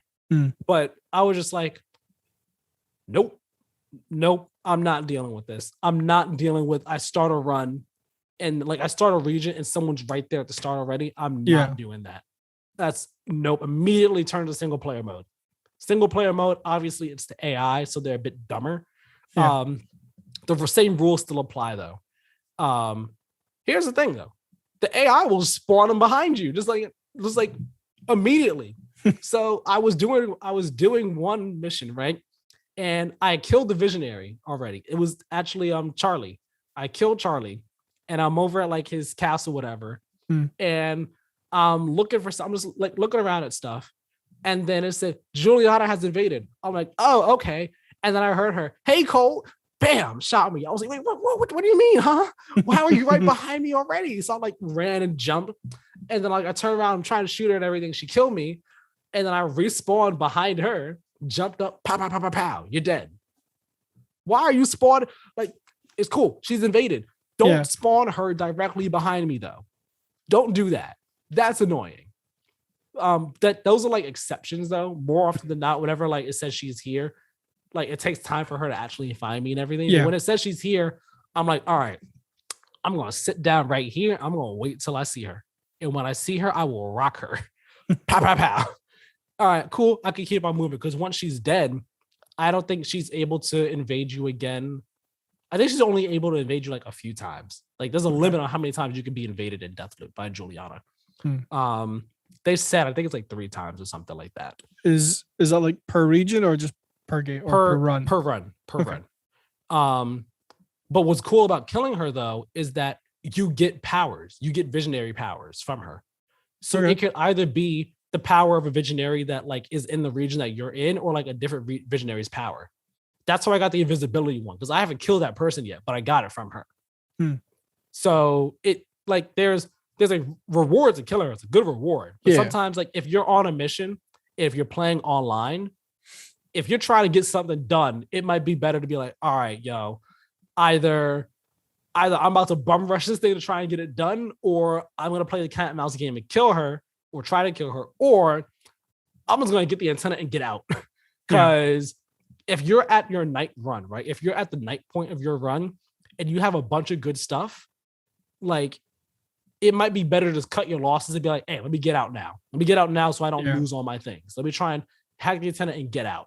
If it's at the start of your run, though, like morning, you really don't have any stuff on you, it might be like, all right, let me try and kill her and get out of here, or let me try and kill her or keep it pushing, But if you actually have a lot of good stuff, you're probably better off being like, yo, do I take my chances trying to finish this, or do I take her out and go? Or do I decide to try and fight her? Do I try and avoid her and just get out of here?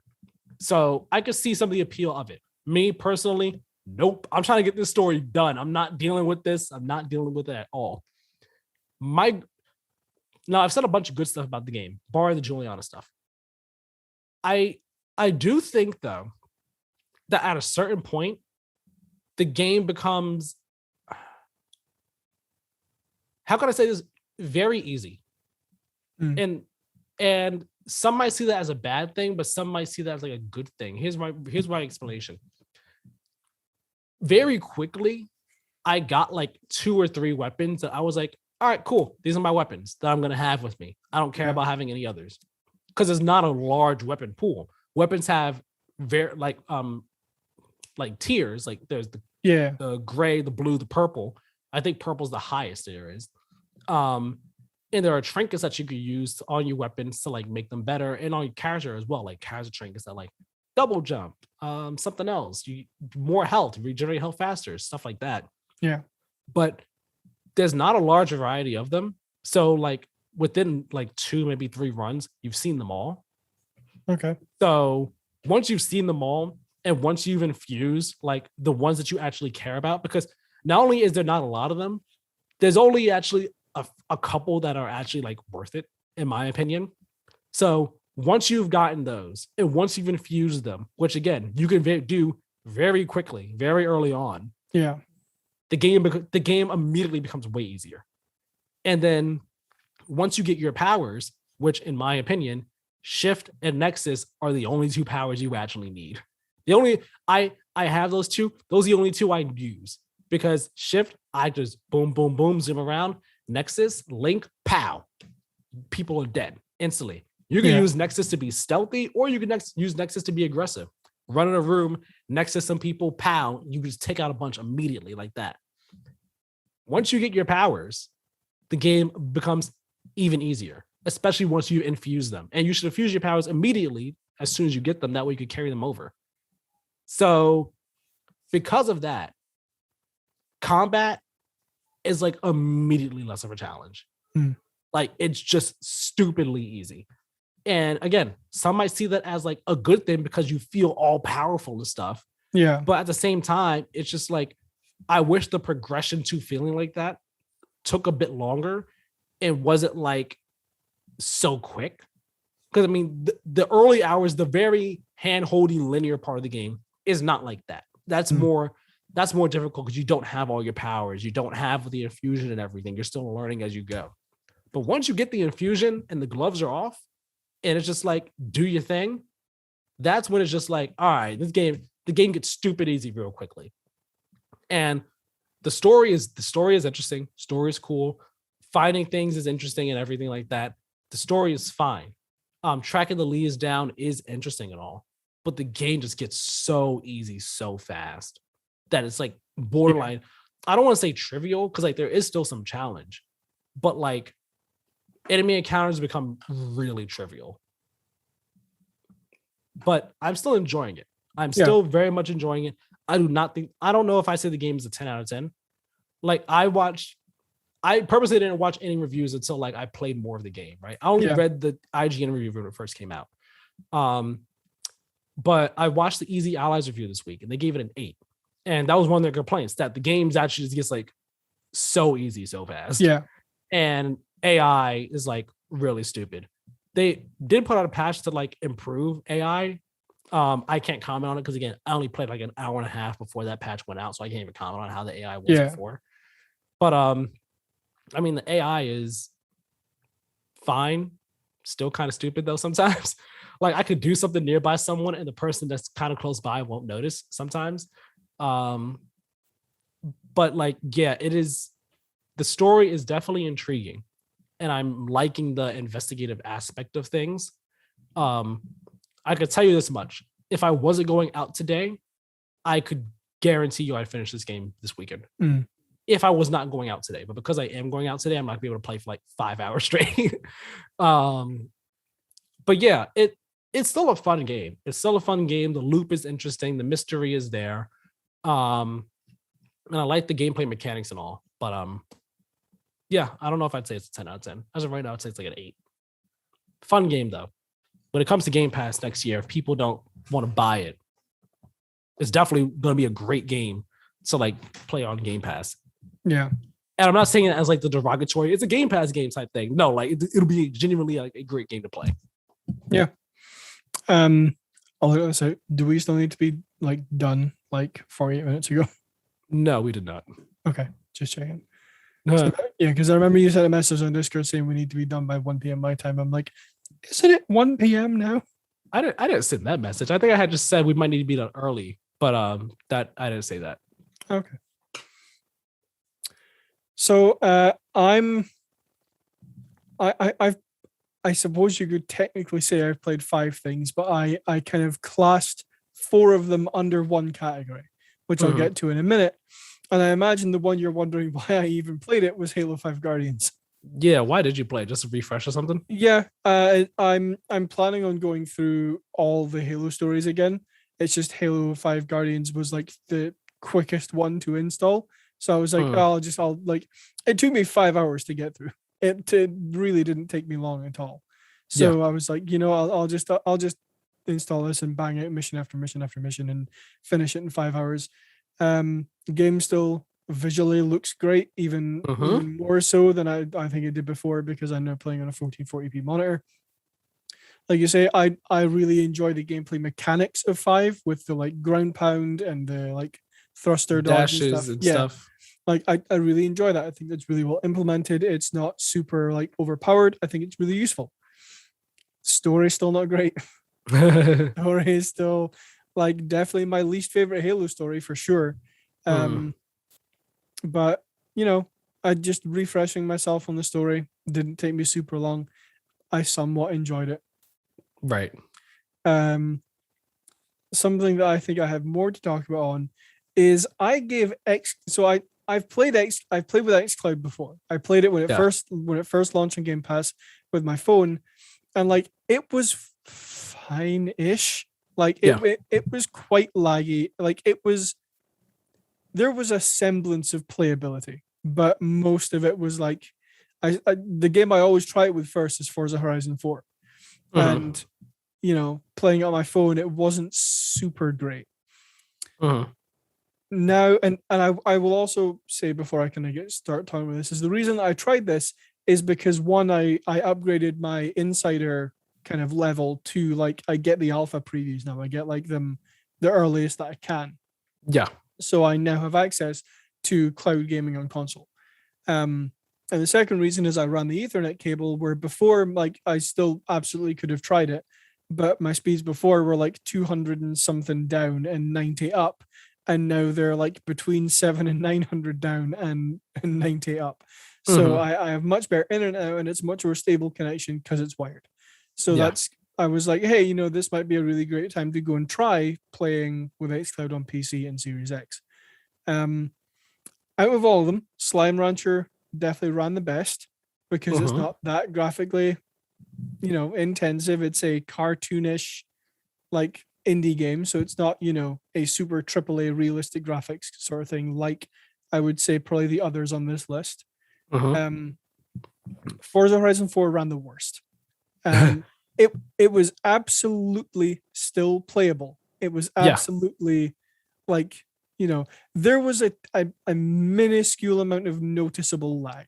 It's not like it was, perfect as if I was playing it natively on my console. There was a minuscule amount of noticeable lag, but not something that was like causing me to crash every 2 seconds or not able to finish a race or something.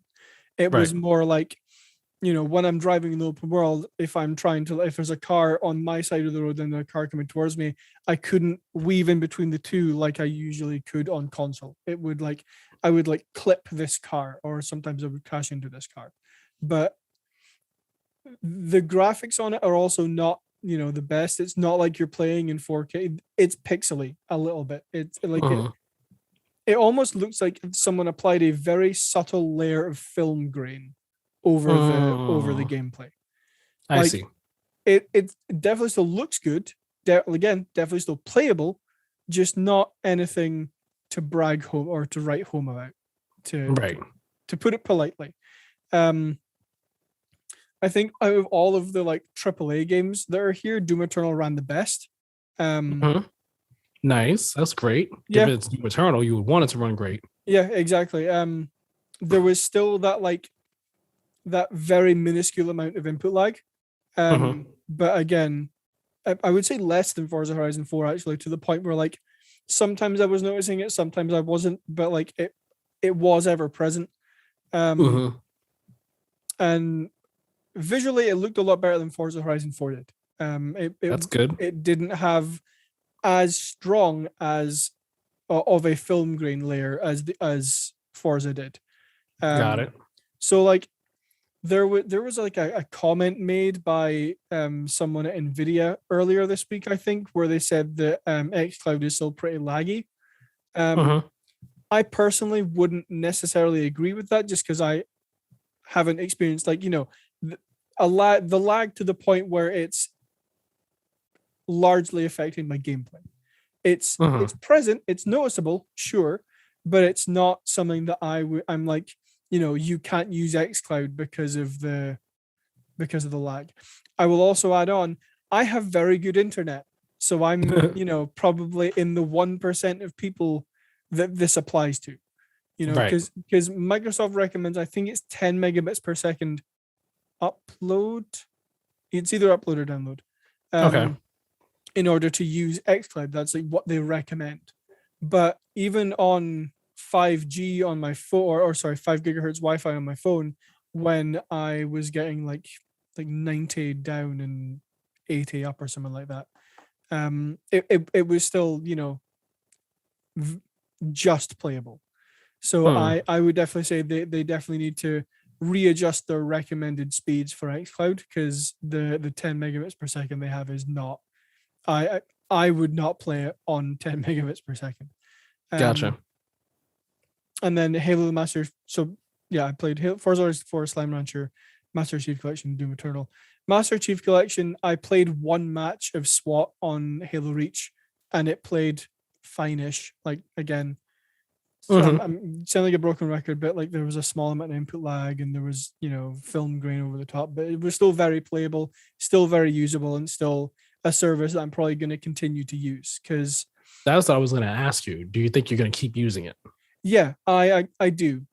Probably not for like Halo Infinite when it comes out, or Forza Horizon 5 or whatever. But to play, if I suddenly just want to go and play, Skyrim for an hour, sure, I'll use xCloud for that. Or if I want it, so I'll get it later, not one of the cables for my mic. Like, probably not. Yeah, I'm not going to use it on like big AAA releases or games I'm playing for the first time. But, like I say, if I wanted to go back and play Skyrim for an hour, or I wanted to go and something like you don't want to download or like pop your disc in. Exactly. Yeah, exactly. So, I mean, it's a service I'll continue to use. I'm sure it's a service that'll get better over time. And again, I want to very much stress that I have very good internet. So if you're someone who's listening to this and is like, hey, I'm going to get into xCloud because it doesn't sound that great, maybe check your internet connection first, because you do need a fairly good internet connection to have it run playably. Yeah, I want to. I mean, my internet is. It varies in my room. Yeah. Sometimes it's great. Sometimes it's like not that great. Depends on. I mean, the way my house is set up too, that plays a factor in things, but also determines like how many people are here at any given time when I'm like trying to do stuff and all. So I want to give it a try to see how it is, but I'm also not expecting like the best, because I know how my internet can be. So I'm expecting it to be. I'm not expecting a great experience with it. I'm expecting a hopefully good experience, but whenever I get that chance to give it a try and all, I do want to give it a try just to see how it is, experience it and all. Because cloud gaming, again, it's really cool. I just don't think I'd ever want to play something like that on my phone at all. Yeah. Like, whenever I think of gaming in front of my TV on my console and stuff. Yeah. And if I was to do cloud gaming, like maybe I would want to do, if I was to do cloud gaming away from my console, I'd want to do it on a bigger screen, like a tablet or a laptop or something like that, not my phone. Mm-hmm. So that's also part of why I haven't been on the cloud gaming train. So it coming to console, perfect time to try. Do it on my TV, nice big screen right there. Get a feel for things and everything like that. Your TV? Yes, on my TV. Yeah, you said CV. I thought I said do it on my TV. See how it is right there. I was like, what's because I like CV in the UK is like equivalent to like a resume. No, yeah, I know I know of a CV. That's why I was like, my TV. What do you mean CV? I didn't say a CV. No, I 100% get what you mean, and I think the main benefit of this service right now isn't necessarily being able to play on the go wherever you are, because you're going to need, like I say, a strong internet connection for it to work properly. But I think the main benefit, or I suppose at least on Series X and PC, I'd say, is being able to play games instantly without having to download them. So like if you randomly wanted to go and play the story of Halo 5 Guardians, it's on cloud, go play it. Just make sure you have a semi-decent internet connection before you do. Exactly. Which is awesome. I forgot this one thing I forgot to mention about Deathloop, if you don't mind me just going back to it. Go for it. The maps, the map design, level design, and Deathloop, really good. Really, really good. Like there are different, there are secrets in the levels and all that like you can come back to. Like there's one in the up-down region where it's like you go up to this door and some microphone for you to like speak into, but like you can't do anything with it. So I was like, you got to find out what the mystery is for that. And just the way the levels are designed, how there's all like the level of verticality and elevation that there is for you to like use for getting around and traversing the areas. The different windows you can just go into, like you might see a windows open, like, let me jump into that window, or like you jump out to the roof of a building and like the roof has a hole in it. Oh, let me jump down this hole, and gives you another way to, might not be anything in there like significant, but gives you another way to approach the space and all like that. The level design is really good, and once like the levels, they aren't like Dishonored. Where have you played Dishonored? Briefly.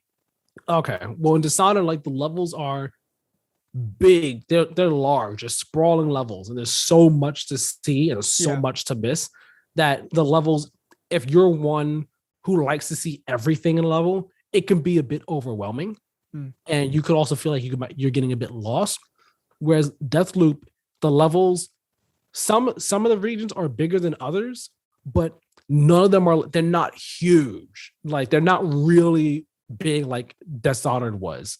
And it wasn't even just that Dishonored was big, it was that it was big and dense. Whereas here, it's not as big. They're, like I said, some of them are bigger than others, but they're all a nice size. And there's a lot to see in them, but they're also not too dense at the same time. Yeah. Like the information that's there in them it's just the information that you need for finding information, for tracking down your leads and all, like finding more clues to figure out what to do. What's the next step for this? What's the next step for that? There's not so much just like extra lore, backstory stuff, world building things like to read and look into and stuff that to make you feel like, I'm missing this, I'm missing out on that. It's designed, the levels are designed really well. And the size of them and the shape of them and the possibilities that they introduce, it's so well done that, again, once you get your powers and once you've been through a region a couple times, you know where things are and you can get to them pretty quickly and you can be in and out of a place very fast. Like if you're just trying to go, for example, one of the vision areas, you could only take her out in the morning, right? Mm-hmm. So if you just want to, once you take her out the first time and you know how to do it, if you just want to go to her every morning just to get upgrades for your power, I imagine a skilled player could be in and out in 5 minutes or less. Okay. Like just shift on over to her, kill her, kill the people around her, shift back out. I imagine skilled people could do it in 5 minutes or less. That's like one of the smaller areas. But like even the bigger areas, like there's once you know where you're trying to go and what you need to do, what you want to do, and how to get around, you can get through areas really quickly. Which again, I feel like that feeds into the game feeling really easy, but in a different sense of I've mastered this area as opposed to this is boring. Yeah. You get what I mean? That's not to say that sometimes it can't be a bit tedious. Like, all right, I know what to do here. But at the same time, it's not exactly the same as, hey, it's just pow, pow, pow. It's so easy to kill these guys. Like, it's not even a challenge. Like, it's more so, I've mastered this area. I know this area like the back of my hand. I'm going to get in and out. Yeah. Yeah, no, I get you. So that's all I wanted to say about Deathloop. I forgot to mention that when I was talking about it before. Awesome. This is a sneak peek for next week. I already know what I'm going to be playing. I will be finishing Far Cry 6 this week. Nice. I haven't actually played any more of it this week because I've had quite little time. So, I'll be getting back to it next week. I also just kind of wanted to get away from it for like a few days and then go back to it because I felt myself starting to slip into that like Ubisoft burnout. Yeah, I'm half paying it like because I've been playing it for so long. I'm half paying attention to it. So I was like, okay, I'm gonna give myself a little break from Far Cry. Gotcha. I also installed Moonglow Bay, which came out recently. So I'm gonna be trying that because I'm really excited to play that game. It looks really good. Yeah, I installed Echo Generation. Which I want to get to. I also have Artful Escape on my Series X, which I installed when I first got it. Haven't gotten around to it, but I also want to play that game Backbone that just came to Series X. Not Series X, the Game Pass. Noir animal detective game. Oh yeah. So yeah, I got that. I want to download that, get to that at some point in time as well. Too many games I want to get to before Forza comes out. Because I'm still on the fence. I may or may not review Forza. I am not 100% positive yet. I feel like I'll probably decide as I'm playing the game. Yeah. To be honest. But yeah, it's a bunch of games coming out in like a really short time span. So like I definitely want to finish. I'm going to finish Deathloop before Forza comes out for sure. Final Fantasy. Probably not gonna finish it because I've Too Long to Beat says that game is about like 50 or so hours. Ain't no way I'm about to finish 50-hour game in like a week and a half or so. So 13 might get put on the back burner, but I want to finish Deathloop. I also want to play Scarlet Nexus, which is installed on my Series X. Forza is gonna come out. I might get Metroid Dread, so I might play that game as well. There's a number of different games that are out or coming out. Death's Door, end of November. Like, there's a number of different games out or coming out that I want to play and need to get to. So I'll see. That's also part of why I'm not sure if I'm going to review Forza, just because time and everything. But I feel like I want to review one more game before the year ends. I just don't know if I'm going to have the time. I will see. No promises on another review from me for the end of this year. We'll see. Yeah, I also installed Scarlet Nexus, so I will hopefully start that soon. We are going to conclude the episode 31 of the Play to Win podcast there, as my brain stops working. Thank you all very much for watching. As I scroll down to the end of the doc, once again, you can check out our website. On playtowingames.wordpress.com. We post all of our updates there. All the content that we post, you can find on there. So go and check that out. If you want to be notified when new content goes live or any updates on the show, anything like that, check out Play to Win Game. Oh my God. On Twitter and Instagram. On Twitter and Instagram. You can follow us over there. You'll get updates on the show, like I say, all that good stuff. If you want instant access or instant watch to instant notifications on any of the things that we post. Exactly. Instant notification to all of our videos, to make sure you subscribe to us on YouTube and take the notification bell. Before I mess up anymore, Tyler, where can people find you? You can find me over on Twitter at TylerMiller2496, where the only mistakes I might make are slight typos, but I won't mess up exactly what I'm trying to say. You'll still get the point. Yeah, won't mess up exactly what's written in front of you.